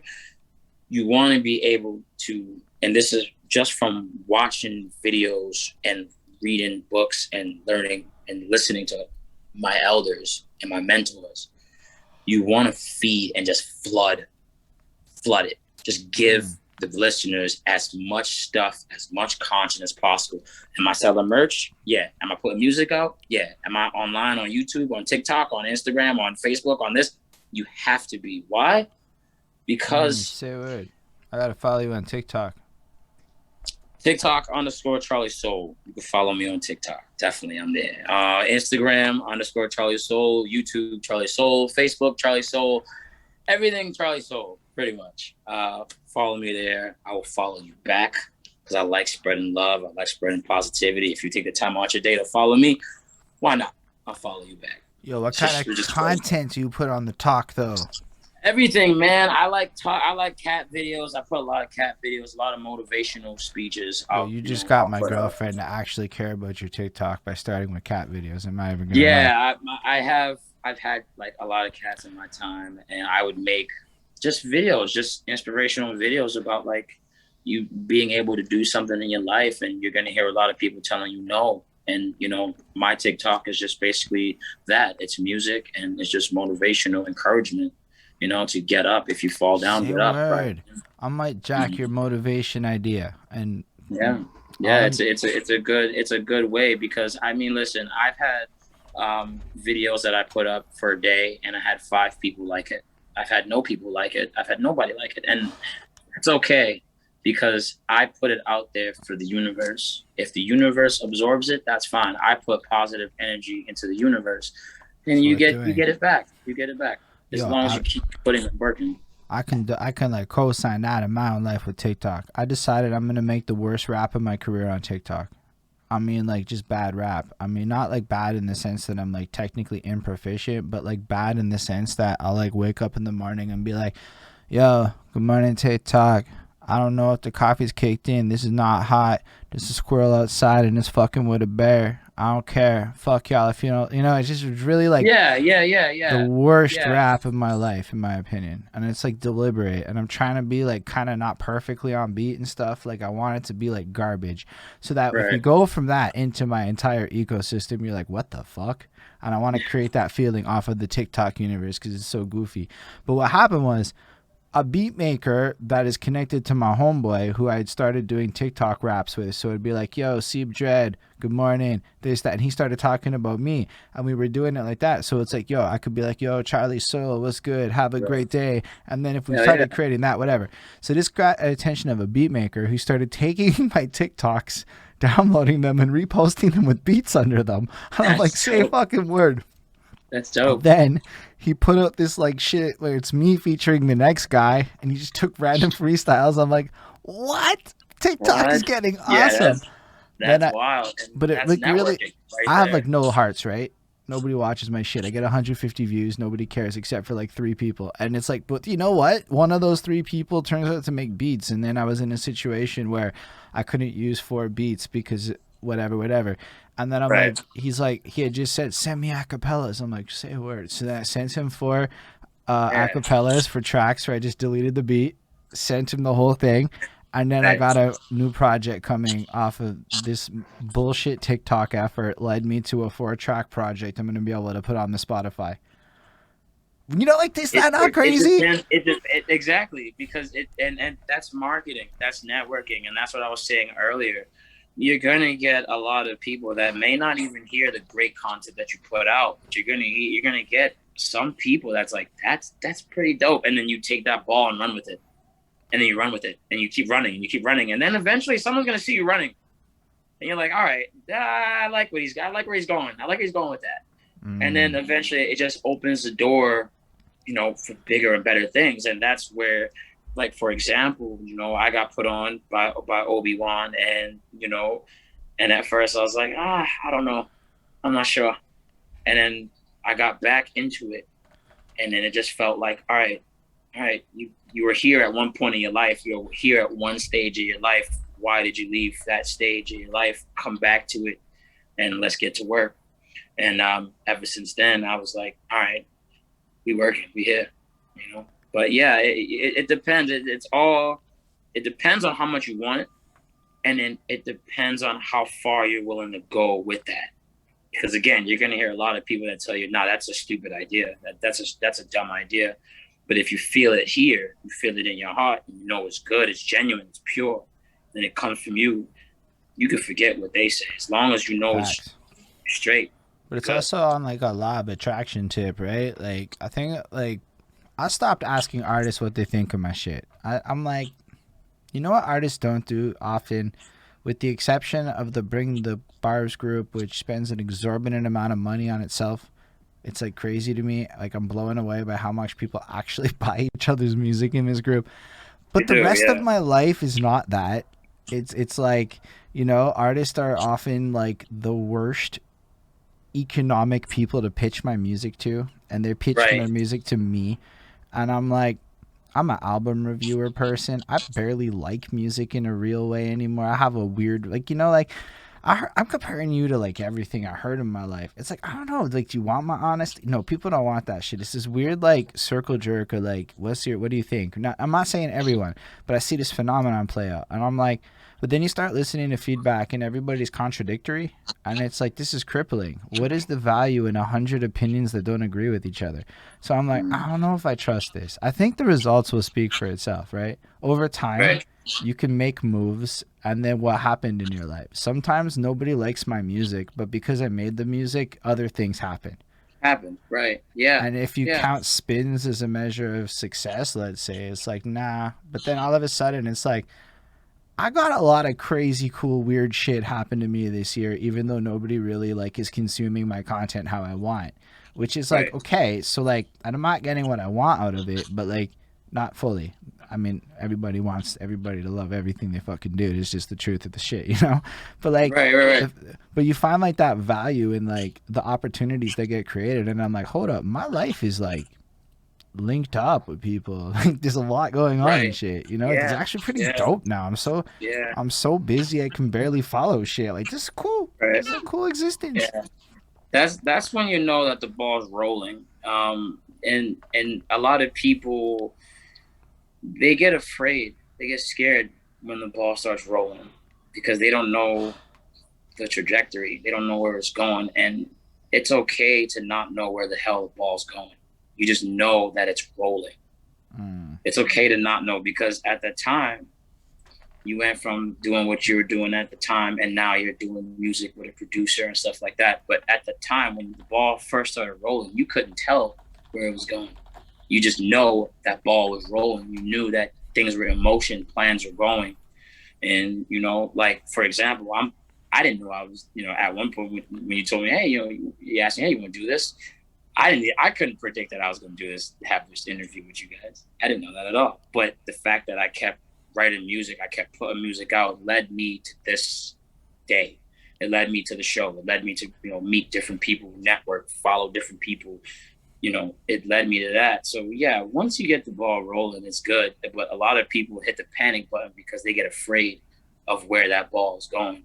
I'm the type of person that's like, send it, man. We're going. You know, what's the worst that can happen? You get told no. You go back to work the next day. You know, I'm not a famous guy. I still have a 9-to-5 job. You know, I still do what I got to do to put bread on the table and, you know, make sure I got a roof over my head. No, I But feel you. I think I I love think music. I think virtually everyone I know in music still has a job. I think I read a For statistic sure. that For said sure. only For 10% sure. of Canadians live off of music. Like in the music scene, only 10% of Canadian musicians live off of music. That's a Music, crazy right. stat, right? Like, Everyone else has a 9-to-5, and like, don't get me wrong, not everyone's cut out for. Don't get me wrong. A lot of art, a lot of, you know, talent that I've heard should go back to pen and paper and try it again and work on their craft. You know, and I'm not saying that I'm greater than them, but I know the content that I could put out could grab more oh, attention. I would argue that in a lot of areas, it's not even a talent issue. I realized along the way, talent is one thing, right? And it's kind of like the problem with talent is that everyone can achieve talented. And where a lot of people I feel struggle is like branding.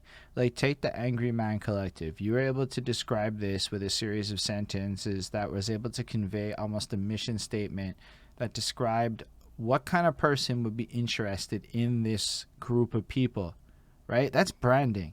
That's marketing. You've taken the time to almost like if we think about wrestling, you've taken the time to create your character and what he represents. Right. And if you're trying to get like a wrestling promotion to hire you, it can't just be like I wrestle well. You have to come in Right. with a gimmick, with a whole thing that will make it capable of writing into the storylines of the greater picture and shit, right? Right.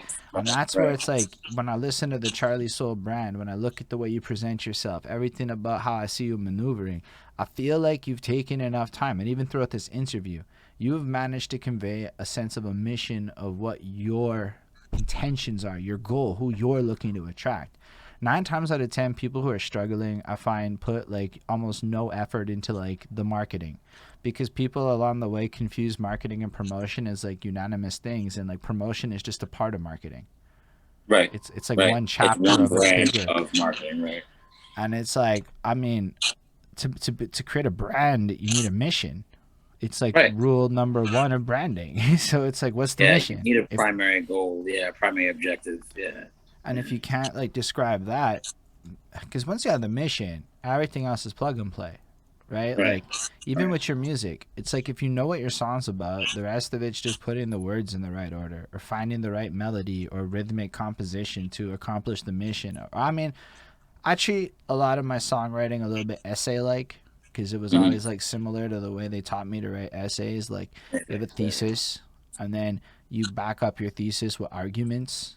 And then Right. like so to me like the chorus is like the thesis statement that you're trying to Mm-hmm. summarize the point of. Summarize it. And Yeah. then your Right. verses are like the arguments and maybe like the bridge is like the subtext expanded point. You know, like Right. and so I treat it like that. So from a content perspective, it's built around an argument. And an argument's just a story. You know, like Right. so it's like it kind of boils into it. And that's just kind of like how I look at it. And then it might be kind of like sciencey and maybe not the coolest approach, but like I feel like it allows me to ensure that there's always like a purpose for every song, even if it's a stupid purpose, even if my execution of the purpose is trash. Those Right. things aren't the same. I can justify why everything exists, every decision I made with it, even if Mm-hmm. they were bad ones. Mm-hmm. Sometimes you make bad decisions. Sometimes, yeah. Sometimes, especially in writing, and that's where I would like realize, okay, maybe I should go back and rewrite this. Maybe I should tell the story in a different light or a different context, or shine a light on the subject or matter a little bit differently from how I usually do it.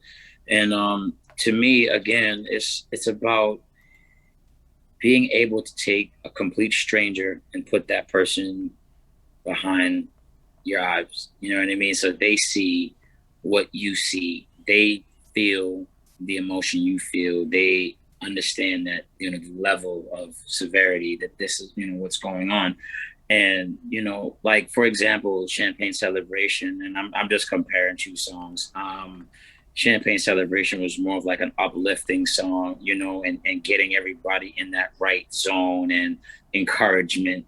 And for example, Hustler's Ambition was just more of a goal of like, you got to be hungry, you got to want it, you got to go out there, you got to get it. And for example, All Eyes on Me was just the attention of, I'm here, acknowledge me, we're here, we're going to make a name, we're going to make some noise, we want to tell a story in that manner. Stop eating that. I'm sorry, my cat's eating. My cat was like eating stuff. I'm sorry, it's just so weird. No, it's all good. It's all good, man. This Yeah, is the yeah. Twitch life. Everybody loves the Twitch experience. Yeah, my cat was like eating this thing, and I'm just like, I'm so sorry. Like my cat was eating. I don't know if you could see it, but yeah, I guarantee you, every cat person in the world that sees this, just keeping this in, every cat person in the world that sees that, just like loved you more. Like, I love my cat just because of like how she sleeps. She sleeps like a dog. Okay, she would lay on her back, paws up in the air, and like I swear, at one point, her paw was like just resting like on my cheek, and I'm sleeping, and I'm like turning over, and I feel like something like pointy and sharp is like digging into my face, and yeah, it's this little troll right here, yeah, snooping around like trying to like scratch my face off. But yeah, I am I'm an animal lover. I love animals. I love dogs, cats. I love all sorts of animals. If I can, take one in, protect it. Like I got this cat. Her name is Shaw, and a buddy of mine. And he was going through a situation, and they had to relocate the cat, and he had a Chihuahua. So he was able to relocate the Chihuahua. No one really gave two hoots about the cat. Then my cat passed away. I had a cat before her. She passed away. She was like 17, 18. She had like kidney problems and stuff. So we sent her off the right way, as we should, and we waited a couple weeks, and when I say we, myself and my roommate waited a little bit, and then when I felt that I was ready for another one, that moment, opportunity presented itself, and then we got her here, and ever since then she's just been doing weird stuff like jumping in my tub and sniffing random cat litter and eating stuff. So yeah, she's great. Yeah. She's making a home, everything's sweet. The cats eat the weirdest shit. Like they have food, and then they just. My cat was wild. She used to. My old cat, it's a boy. He used to like comment, like powder comment, like cleaning bathroom comment, like comment. I don't know. I don't know why. He just did it. Then he'd like to like run and jump on the wall. So like I would have this big patch of like sheetrock. I'd have to like put plaster over it because he just run up the wall and tear all the paint off. So yeah, cats are something, man. But I've had so many pets in my time. My favorite one's a Rottweiler. I love Rottweilers. That's my go-to. Oh my gosh, my uncle has a Rottweiler, or had one, I should say. And I remember as a puppy, we got it, or he got it. Came on in, little Rottweiler. Met the cat, my mom's cat. Now my mom's cat is the meanest cat everybody ever met, to the point where we had to get it declawed because it was bullying us as children. Like it was like declawed or get rid of the cat. That was the option. Right. So that was the only. That's why everyone's like, I'm like, listen, you didn't grow up with my cat. My parents had a gun to their head on that declawing choice. So they got the cat declawed, and the cat would walk up to things. Oh man, that's amazing. And it would bop people. It would be like bop, bop, bop, bop, bop, bop, bop, and it would like literally be trying to scratch you with his claws, but it would be basically beating the shit out of you because that's all it could do, and it was scary. But it would do this to the dogs and anything else because it grew up with our dog and it was very comfortable with dogs. That's amazing. This is like clickbait. And like the cat went up to the Rottweiler when it met it, and it was like, "Oh, you think you badass?" The Rottweiler's all like, "Hi, I'm a dog," and the cat just went bop bop bop and would chase it underneath the fucking couch. And so it would do that a few times. We came over a couple. Now it comes back like a year later. You can imagine how big a Rottweiler gets in like that time, right? Now it's like 150-pound fucking dog. Right. It sees the cat. The cat recognizes the Rottweiler and knows, oh, this is my bitch. Fucking Right. bops at it. The growing ass Rottweiler starts trying to dive under the couch, and I'm like, this is the most preposterous shit ever. Because the truth is, Rottweilers are kind. They're loving. They're the most amazing dogs in the world. Their reputation's whack. But the fact is, there is nothing like watching a cat that is like 12 pounds bully the shit out of a full-grown Rottweiler. And it happened for the rest of its life. Anytime it came over, this cat would like fuck it up in the sense of like this dog was traumatized. And I'm like, cats be fucking foul. Like, they're amazing, but they're vile. Like Gold member in Austin Powers just got that little just stroke on the cat's head. I feel like I'm like, and I'm just stroking the cat. And like, that's amazing. She's just here, man. She's chilling. She does this from time to time. She wants to hang out. And I guess she must have heard I'm doing an interview. So she's like, oh, I want to get, my little 15 seconds of fame. So she's here. She's doing it. Yeah, it's amazing. It's good, though. I mean, part of my goal at the interviews is to, like, humanize my guests, because I realize people like it when people are human these days. Everyone wants to relate. What the anybody can relate to a guy with his cat just fucking petting the cat. That's what it is. The cat shows up, you got to pet it. You don't have a choice. Pet me, I'm here, love me, and now she's gone. Okay, bye. That's it. And then when she made her noise and she's gone. Now she's sitting on my floor. So he's comfy. Yeah, that's what it is. That's what I've learned cats are like. They give you time, and when it comes, you either appreciate it or you don't. Oh, she's excited. I feel like she's like my number one fan in my house. Because she gets super excited. She'll stop doing what she's doing and run up to me, like walk around my legs. And I think it's because of food, but it's love. Like, I think it's food because the second I shake it back, she's like, forget everything else. Like, I'm going right to the plate. Like, we're gonna get crazy. We're gonna get stuck. So she likes that. I'm her best friend when it comes to food. Anything else, she's like, pet me and love me. Change my litter box. I get the hell out of here, scram. Go play PlayStation or something. Like, she doesn't. But when it comes to food, she's like, "You my dog. You can talk." I tell my girlfriend's cat says like one of them is really friendly. She's kind of a little too needy. She just will flop around so many times a day that it loses meaning. Yeah. The other cat, she might give my girlfriend 10 minutes a week of cuddle time. Mm-hmm. That's it. Mm-hmm. So it's very scarce. Mm-hmm. But I fucking swear, if you pull out the treat bag, she'll go as far. She'll meow, pet me. It feels like prostitution, dude. It feels like you're paying for sex, but you're paying for it with treats. And you go through it, and it goes as far as she'll eat it out of my hand because she knows she might get more treats if she does. Treats, right. Yeah. And I'm just like, this is not a comfortable exchange at the end of the day. It's like I'm getting robbed here. Yeah. And the cat's like, whatever. But then the second the treats are done, not even 2 seconds, the second it's like, fuck you, don't touch me. I'm like, yeah, get out of here. Don't get out of here. I'm back to being my old self. My cat, she does this thing where we actually have two. The other one's in the other room. And she does this thing where she knows it's nice outside. So she would go to the door and just cry. Ow, meow, and scratch at the door because she would go outside. We would bring her outside, put a harness on her. And we would bring her outside, and all she would do was just like sniff the grass and then just start eating grass. She would just go nuts. And one time we were in the house, my roommate and I, we were just chilling in the house, and we realized there was no crying. There was nothing. It was just quiet. We're like, where's the cat? So I don't know how she got out, but she got out, went downstairs in the backyard. Because how my house is set up is there's a house and then there's another house right there, but they have a little backyard that walks downstairs to the sidewalk. And it's like dark outside now. So I go downstairs with a flashlight. Sure enough, I see my cat under this tree in the dark, just crying. Meow, meow, meow, meow, meow. So I pick her up, bring her upstairs. And after that, for like maybe like 2 weeks, 3 weeks straight, she's like, nah, I'm not going outside. Nah. We'll open the door. She won't go. She stopped the crying, all that stuff. So I think outside, the outside noise with like the stray cats and the traffic and all that stuff, I think that definitely like shook her and scared the living crap out of her. So ever since then, she's just like, I might go outside. I don't care for it.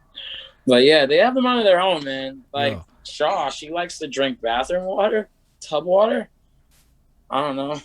I don't know. all I I know don't is know, man. if There's no water in it because it's always dry for the most part, you know. But except when I take a shower, but she won't go in like after. She'll go in like a couple hours later after we're done taking a shower and all that, and then she'll just go in there. She'll sniff the toilet bowl, and then she'll just sit in the tub. I don't get it. Just don't Yo, get it. all I know is if I okay, this was discovered by accident. This is the randomest shit, but I've replicated it about 9 times, so it's guaranteed to be a thing. I pull my phone out, and it has to be my phone because I've tried other speakers. And if I Right. put it at full volume, and I play Queen's song, "Princes of the Universe," like Yeah. "Here we are," that shit. Right. What will happen is the cat that doesn't like anybody shows up, and she becomes the friendliest cat you've ever seen. Kind of. It's weird. She'll walk right up to me no matter where I am and kind of meow at me a bit. Then the other cat comes because she's like, what the fuck's going on? Why did the Going first on. cat Right. go over? And then the first cat that hates everyone becomes a barbarian and beats the shit out of the other cat. And it's like, without fail, every single time. And I mean, it's almost like weird, like to say it like that because like they're sisters. They're like actual like Right. cats, and so like bah, bah, bah, they're not like hurting each other. They're more like soft core fighting. Yeah. Every Yeah. time I play that song, and it's without fail. Like if I did it right now, I almost would put money down. The first cat would come, then the other one would come over, and if not, if the other one doesn't come, she'll still go find the other cat and beat the shit out of her for a second. And I'm like, is that not the weirdest shit? Shit Like, ever, right? Yeah, the cats are wild, man. They definitely have a mind of their own. I've had, I have Amore and her name. They're both girls, and Amore and I had another cat named Lychee. She was a cat that passed away, and they would fight, and then like an hour later, they'd be on the same bed sleeping, like butt to butt, tail to tail, just sleeping. And I'm sitting there going, I don't understand this. I don't get any of this. Like an hour and a half ago, you about to claw that cat's face all off, and now all of a sudden, y'all on the same bed sleeping. I don't like just mind blown. So yeah, man, cats are weird, but they are. You need like a lovable, like adorable yeah. friend. You know. I'm surprised at how long the cat talk went on for. I'm not gonna lie. That's probably a good clip. My girlfriend was down for it. That was fun. But we got this giant ass comment from Horrid72. Behind that suit, CharliSoul. How much skill do you believe a music artist should have outside of the studio? I see and hear so many artists that are overly reliant on computers and technology, where their music is overly auto-tuned and pitch corrected and beat corrected to the point that the music almost suffers as if it weren't for technology. The vocals would be complete crap. So yeah, what do you think about that? It it all comes down to the science of it. Honestly, again, it's how much you feel, how much energy you put into the song. Yeah, you're gonna have the auto tune, you're gonna have that sound check, you're gonna have the people that have chose a different way to produce music, and then you're gonna have the people that go the more traditional route and try to, like, for example, I have a thesaurus app on my phone, Right. and every day I would learn a new word. And at one point when I was a child, my old man would give me a dictionary, and he would say, "Close your eyes," and I'd close my eyes like this, and he would open the dictionary and just point at a word and tell me to open my eyes, and I would learn that word that day. And I use that method till this day, just because of the fact that I was taught a little differently, and I use that method in songwriting. So yeah, it depends on the energy that you have, that you want to display, that you want to portray. And if you are a lyricist and you want to go word for word and you want to be in depth with your story, you're going to find yourself as an artist digging deeper than if you were just to put out like a pop song or like a club song. you find yourself digging into yourself, into your soul, into your penmanship and craftsmanship a lot deeper than if you were to go to like make a kid bop song or like, you know, a club banger song or something like that. Because at that juncture, that time, you're giving the listener you. You're giving that person 100% of you.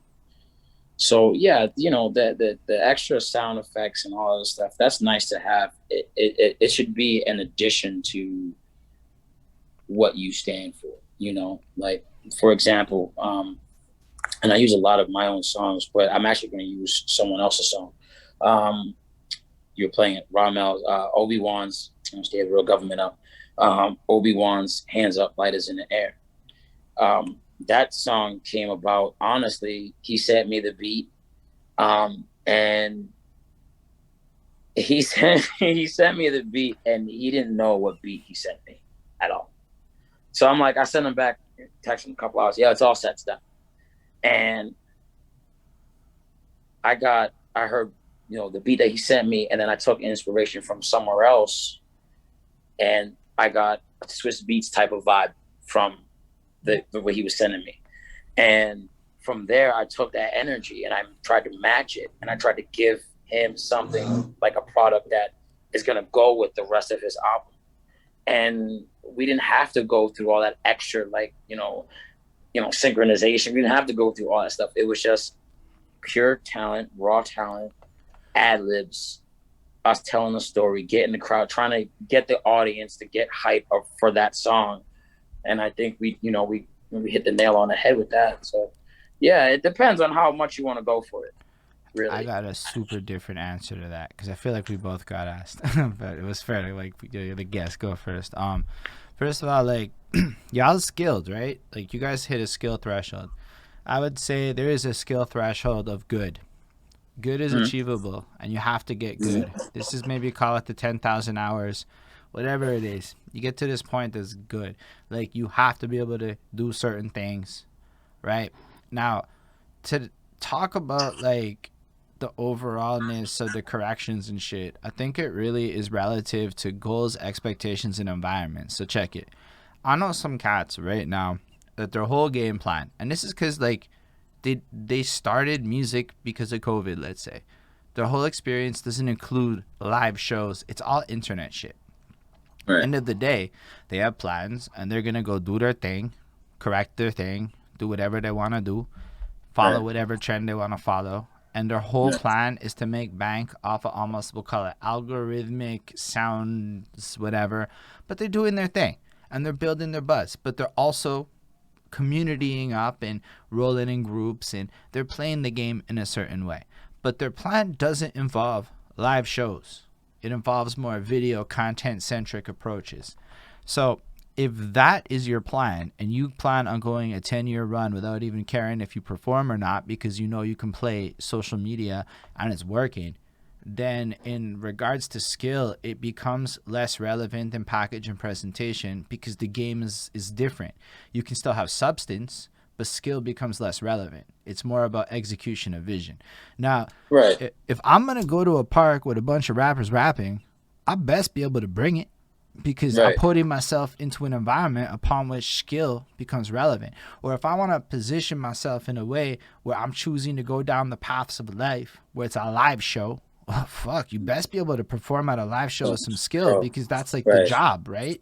So if you're choosing to take the paths that focus on skill, you're going to have a higher degree of skill because you're in a gig economy, etc., etc. But the real truth is the more skill you have, the less you have to rely on technology. Thus, it's a better way to achieve a return on investment in your shit, to up your skill game, but also to recognize when to use technology. Because, if you're really going to wait 4 years, fuck that. Do it now. Fake that shit till you get good. But, get good. Yeah, that goes back to, and I agree with everything you said. That goes back to it being how hungry you are. You know, if you really want to chase the dream, you're going to chase it, you know. And apparently you could do a lot of different things, especially with today's outlet. you don't have to necessarily be like, you can become like a TikTok like famous person overnight. I've seen it happen with multiple people. Um, and you just have to have that one thing, that one buzz that just sets you off. And then from there, it becomes, okay, well, you have the buzz. Okay, what else does this person have? And then that's when the talent kind of comes in. Like, this guy offers this much, he brings this much to the table. What else does he have? And that's where Angry Boy collaboration, myself, everybody on the team, that's where we're at now. We're at, okay, well, what else can we give? Okay, we're just going to give you guys everything, whether it be from a video aspect, whether it be a live show, whether it be clothes merchandise, whether it be photos, whether it be, motivational speeches, whether it be any of those things. We are giving the listener, we're giving that person, that complete stranger, an outlet that they never see, usually, because you get up, you have a daily routine. You get up, you brush your teeth, you take a shower, you get something to eat, you get dressed, you go to work, you do your thing. All those things I just listed, there's no Angry Boy collaboration, there's no CharliSoul, there's no Obi-Wan, there's no Grizz, there's no any of that. But if I can do something that can break your daily cycle of what you do, that means I'm doing something right. That means I'm doing something that is effective, that is potent, that can affect your life in a different way. It takes how many seconds? You can have 15 seconds to 3 minutes to watch a TikTok video, right? If that video is boring, what do you usually do? Just scroll up, move on to the next one, go on to the next video. That's what most people do. That's what everyone does nowadays. But if I can grab your attention for about 15 seconds, that means I have your attention. That means we're all set. And now you're in tune. Now you're dialed into whatever I have to say, whether it be 5 seconds, 10 seconds, or 3 minutes. I have your attention. And that's what we are as a team. That's what I am. That's what we represent. I'm gonna argue like there's a bit more to it, right? Because you could get There the is. attention and have nothing to say, and that's a huge problem right now.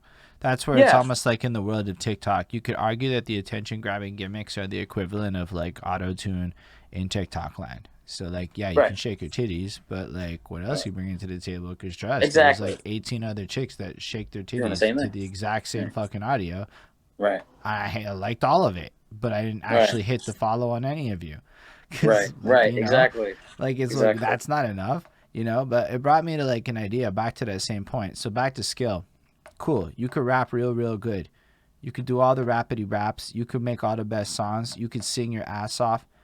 But how do you build a community around you? How do you bring value? If I'm a promoter, that's useless to me unless I'm like okay, in Canada it's a little different economically. Like most people are not in, at least in Montreal, are not in a situation where like the bars are just full all the time. It's a weird vibe, right? So it really comes down to like, if I put your name on a flyer, are you like able to bring people? Does that do anything for me? Who cares how talented you are? So it gets more community oriented. But the fact that you're squatted up with a collective that collectively has all these various skill sets means that just fucking with y'all, it unlocks access to things that I might not have beyond music. Because at the end of the day, skill, like, rapping, like, there are a lot of rappers who rap really good, but don't do anything but rap. And that's all they know how to do is rap. And like so like skill, it becomes almost valueless if everybody has it. Right? Yeah, it's what else you could bring to the table, and that's more reason why that's why I'm advertising the merch. That's why I'm doing the photo shoots and going to the poetry slams and trying to network, because at the end of the day, you're giving the person more than just the name, than just the skill. Like you said, you're giving the person merchandise, you're giving the person an outlet to look at, an in-depth view of who you are. That's why the videos are being made. That's why the photo shoots are being done. The music's being created, all that content, because it's just like you said, but what else do you have to bring to the table besides skill? I can marketing. I'm good at marketing. I'm good at promotions. I can do a photo shoot. Like, for example, I did a photo shoot just now, a couple weeks ago, and I tagged like the brands that I was wearing. I was wearing Jordan. I was wearing Nike. I had like different things. I had like Adidas underwear on, stuff like that. And I tagged all those people in it. Now, they may not even see it, But if I keep tagging them in it, eventually it might catch. It's just like fishing. You You throw a know line in what? the water, you There's got some good actually bait, you okay. wait. So people may like go like blah blah. Nah, here's how it works. Because I manage social media agents that answer people like you if they so catch these tweets. Every company has a database that they're paying for a tool that is getting all the tweets from you, especially with Twitter. Let's say, Instagram's pretty public too. So let's say you hit up my company, every time at underscore CharliSoul tweeted us, it would create like a case, like a support Right, ticket in a sense. right. But what I can do is click on at underscore CharliSoul and see all of your ticket history with us. So believe it or not, it is really plausible that there is like a filter set up for these people that, let's say you hit 350 mentions of them because you're that dedicated, they like actually tweet you or some shit. Like, you know what? It's not impossible. This is how this Right, it's shit not. works, because these Yeah, companies are constantly looking for user generated content. Because if CharliSoul basically gets the fly looking picture and they modeled all the right combinations of shit, right? Let's say all those brands are allies and there's no beef, then like right. they can actually like reuse that, and it's blessed. Because then it's like, I would like triple down on being the same brand the whole way through though. That would increase your Mm, chances of success, because then it's like uh, that company by itself. Because you imagine I'm just saying Adidas and Nike, let's say they don't like each other. I don't know this. right. Then you kind of like whatever. But if you just Adidas one day, boom, Adidas might be like, bro, you're like Adidas all day every day. You know, Right. I'm just trying to think that one through. Like if I'm the company and you tag me and my competitor, I'm like, well, fuck that. Yeah. Yeah. Yeah. Yeah. Yeah. Yeah. Yeah. And you would just be like, it would just be like one, and I would do that definitely. I mean, I wouldn't tag like if they were competitors. I would be like, okay, I'm wearing just this Adidas outfit from head to toe. All right, the next Yeah. outfit is just pure Nike, Reebok, whatever, And I would go off of that, And then But that's modeling also bringing agencies, more eh? to the table. That's another part. Modeling agencies may catch you doing that. Like other people Yeah. that you're not thinking about may be watching for that type of shit. Yeah. And that's the thing too. That's also advertisement. That's also marketing myself and my brand, and what I stand for, along with modeling their brand. I'm not getting paid for it at all. But if I can, if Nike says, oh, okay, let's click CharliSoul, let's look at that support ticket and, and review, what he's been going through. And they say, click the bio, they click the link in the bio, they pull up CharliSoul's credentials, they pull up all the songs. And they're like, all right, maybe you can work with this guy. So that's more reason why I encourage my team. I got to change that battery. um, I'll encourage my team to, keep going. One of my statuses on Facebook was just that, just keep going, because you're going to hit hurdles. You're going to have obstacles where you're just like, I don't know if I can keep going, but you have to keep going. It's hard. You're going to fall down. You're going to fall down. You're going to get scrapes. You're going to get bruises. You're going to bleed. You're going to cry. You're going to ask yourself, what the hell am I doing? And I went through all those phases, and I'm still going through that phase now. I'm like, what the hell am I doing? Why am I doing this? And then you're like, oh yeah, that's because I fucking love doing this. That's when you realize you're at home. You do something not because you want to do it. It's because you love to do it. I love doing this. I love writing music. I love when the hairs on the back of my neck stand up. I love when people say that song is dope. I love it. I love it when people tell me keep going, because that to me is like the motivation to be like, all right, go now, keep going. Your foot's on the gas. Don't stop, because the second you stop, I believe you get comfortable. And I hate being comfortable. Here's the reason why I hate being comfortable, because you start to settle. And then when you start to settle, you're like, all right, everything around me is good. No, you want things to be better and then be at its best, at its peak, And then at that point, you realize, okay, I'm at my peak. I made it. I went through all those trials and tribulations. I fell down a lot of times. I got a lot of Band-Aids on me, but I'm standing upright. I'm fighting. I'm going for it. And that's when I write, whenever I have a positive post, I have a positive thought in my head and I share it. It's not to belittle anybody. It's to tell someone else that might be going through a really, really crappy time. Keep going.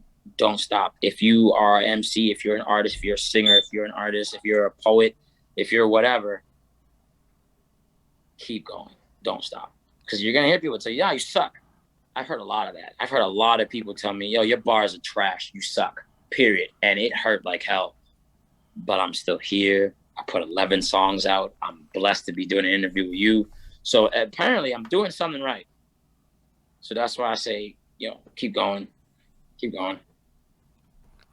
Yeah, I appreciate that, man. And I appreciate this interview. I appreciate everything you had said to me. I really enjoy your energy.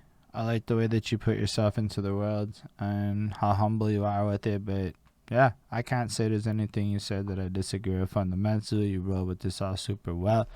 I feel like we've hit that point where like I'm not sure where else to go with it. You've answered this yourself. We've broken the 2 hour point where I'm like, well, I mean, at that point, you don't even feel bad, like we've gone a long way. It And was cool. I loved every minute of it. I mean, you get to meet my cat and my alarm, so that's cool. facts.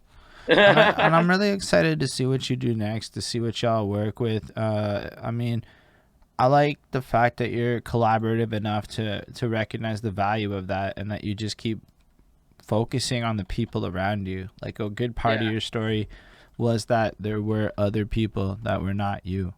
On that note, I do also want to say a special thanks to everybody out there watching it. Make sure that we appreciate you. It makes it a better experience for that.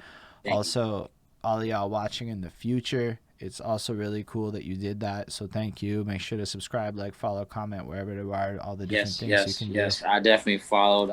Say a word. We just got a response to the comment. So there's a big response. I know that a lot of artists, including yourself, that use audio samples or borrow beats or buy beats or pay people to write them beats. I guess, yeah. Where's the balance here? At what point can you truly call this song your own? And we have all heard where some dude will take an already existing song, like Don't Stop Believing, and like rap over it. Hard to really call it their song. For myself, I mean, I feel like there's tiers to it, right? I mean, I have shit that is exclusively my music where like everything is owned and completely that. And in that regard, that's the art. That's the studio. That's like the project, upon which you can go check that. As for the stuff where it's sampled and whatnot, I mean, I feel like there's a whole other side to it where it's like almost low budget and mixtapey, and I just like the idea of creating a lot and having fun with it in the modern era and fucking with it. So I won't even register that to like SoCan or anything. For me, it's just a matter of putting it out there in an effort to like do that mass production that used to exist in the scenes that was never documented once upon a time. That was like always a part of it. Like people have hundreds and hundreds of songs that like nobody ever heard, and it was really just they had their albums where they put out like this thing. So I mean, in that regard, I feel like I personally just paid homage to a lot of it. Like I have shit that isn't sample driven. In fact, I don't even think I really fucked a lot with samples before 2021. I was really like avoidance to it. I was on some.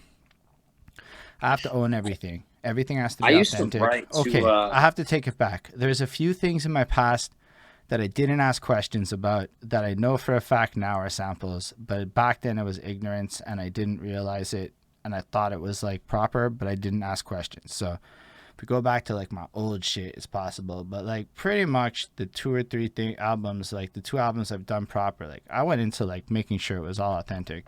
Like I know the producers, they have the tracks, the stems, etc., etc. So I think it's just a matter of like putting it in the proper context. Again, like it's a mixtape. It's a mixtape. I don't know. That's me rapping about whatever the fuck. If it's like a studio project and the story and the album, then that's what it is.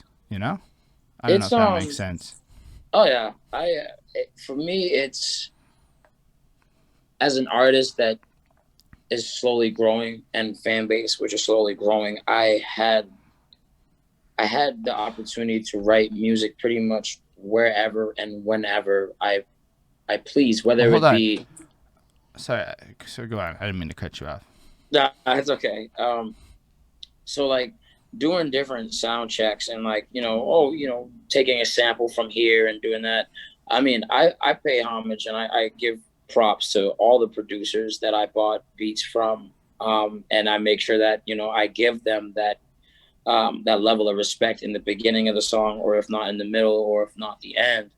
And I feel that you have to give them credit because they have their own talent in their own way. And for me to be able to connect with that one individual producer, you know, whether they took 10 minutes to make that beat or 10 hours or 10 days to make that beat, it came from them genuinely. And you could tell, you know, if someone sampled something from somewhere else. But all the guys that, you know, that I've, you know, interacted with and done business with at that time, I've physically seen them, you know, or they were shared videos of them making the instrumental from scratch, you know, making the beat from scratch. And nowadays it's kind of hard to not sample anything. Like then it's like, what's a song by definition? A song is a composition of music that has words added to it.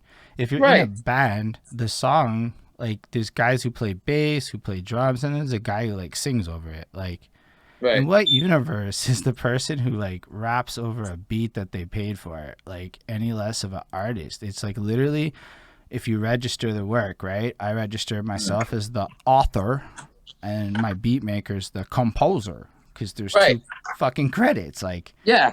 So I mean, in what universe the purist, like it's almost like ignorant. Like the entire perspective of like you have to be involved in everything is just ignorance to how music has ever worked. That's the truth of it. It used to be even more people were involved, even more production pieces were involved in every level of the machine.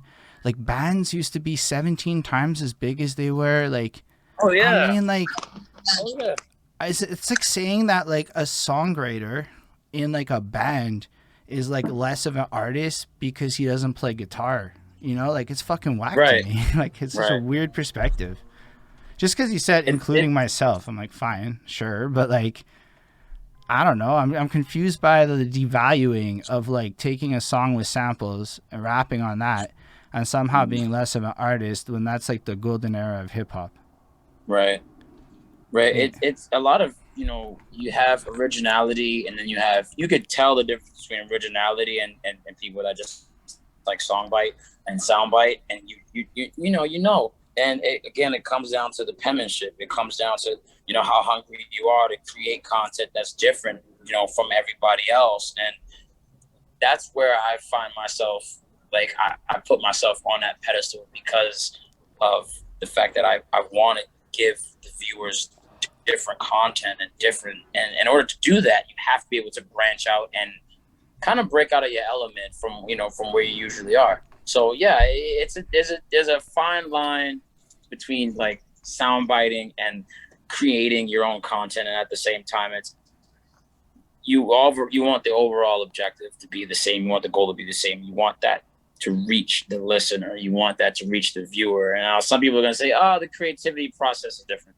Of course it is, but the main goal is the same. I mean, the only reason sample use is illegal is because of American copyright law being written as it's written in a court case in '94.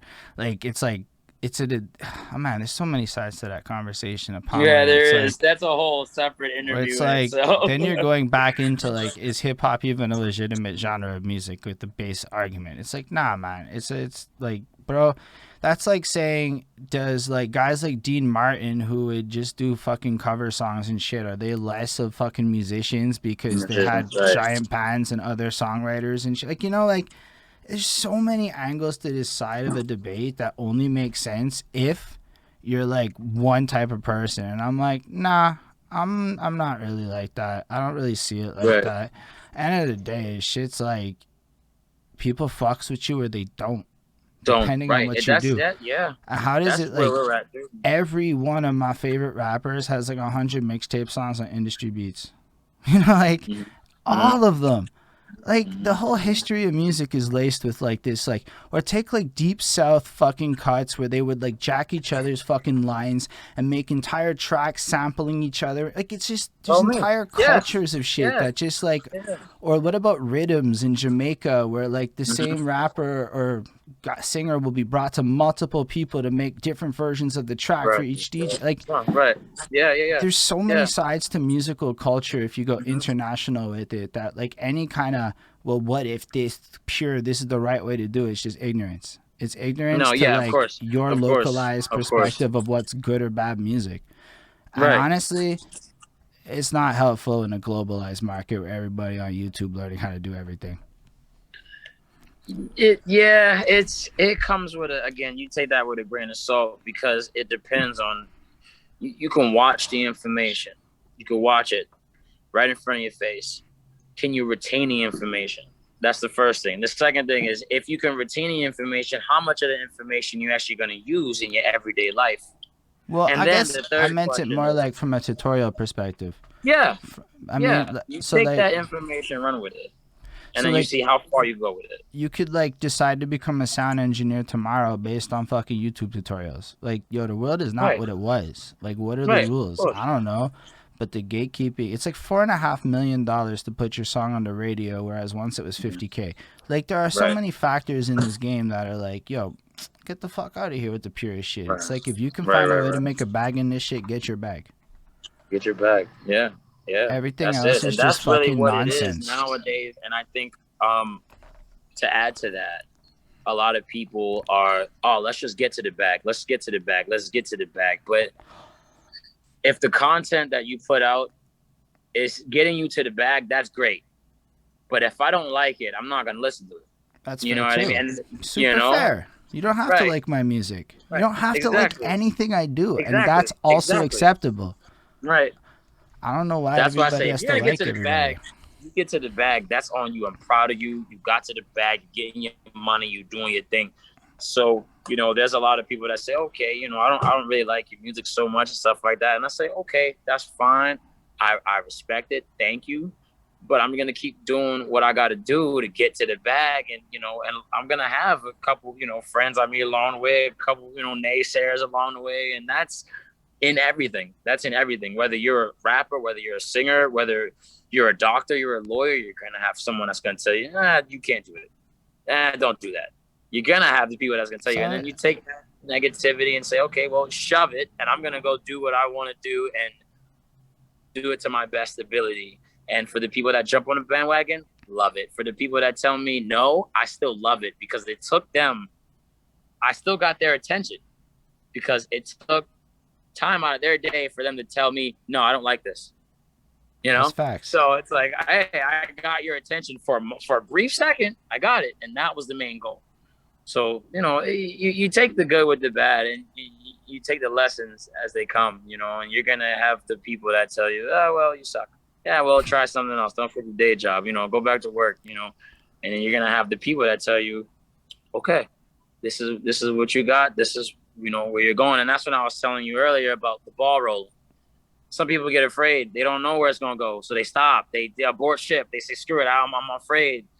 And some people just go with the ball. They just say, all right, well, I'm here. I'm at the show. I'm doing this song with this guy, and I'm here. Like the performance at the Shaft Steam Bar in Manchester. I didn't know anybody there. The guys that I performed with was Rowdy City. They have a way bigger fan base than I do. And when I was there and I did the show, I did my performance, I did my bit. I was there for like maybe about 15 minutes, did my whole 15-minute bit. And the simple fact that they came out of their way, bigger fan base than I do, they're more known than I am. They came up to me and they said, we should do a song together.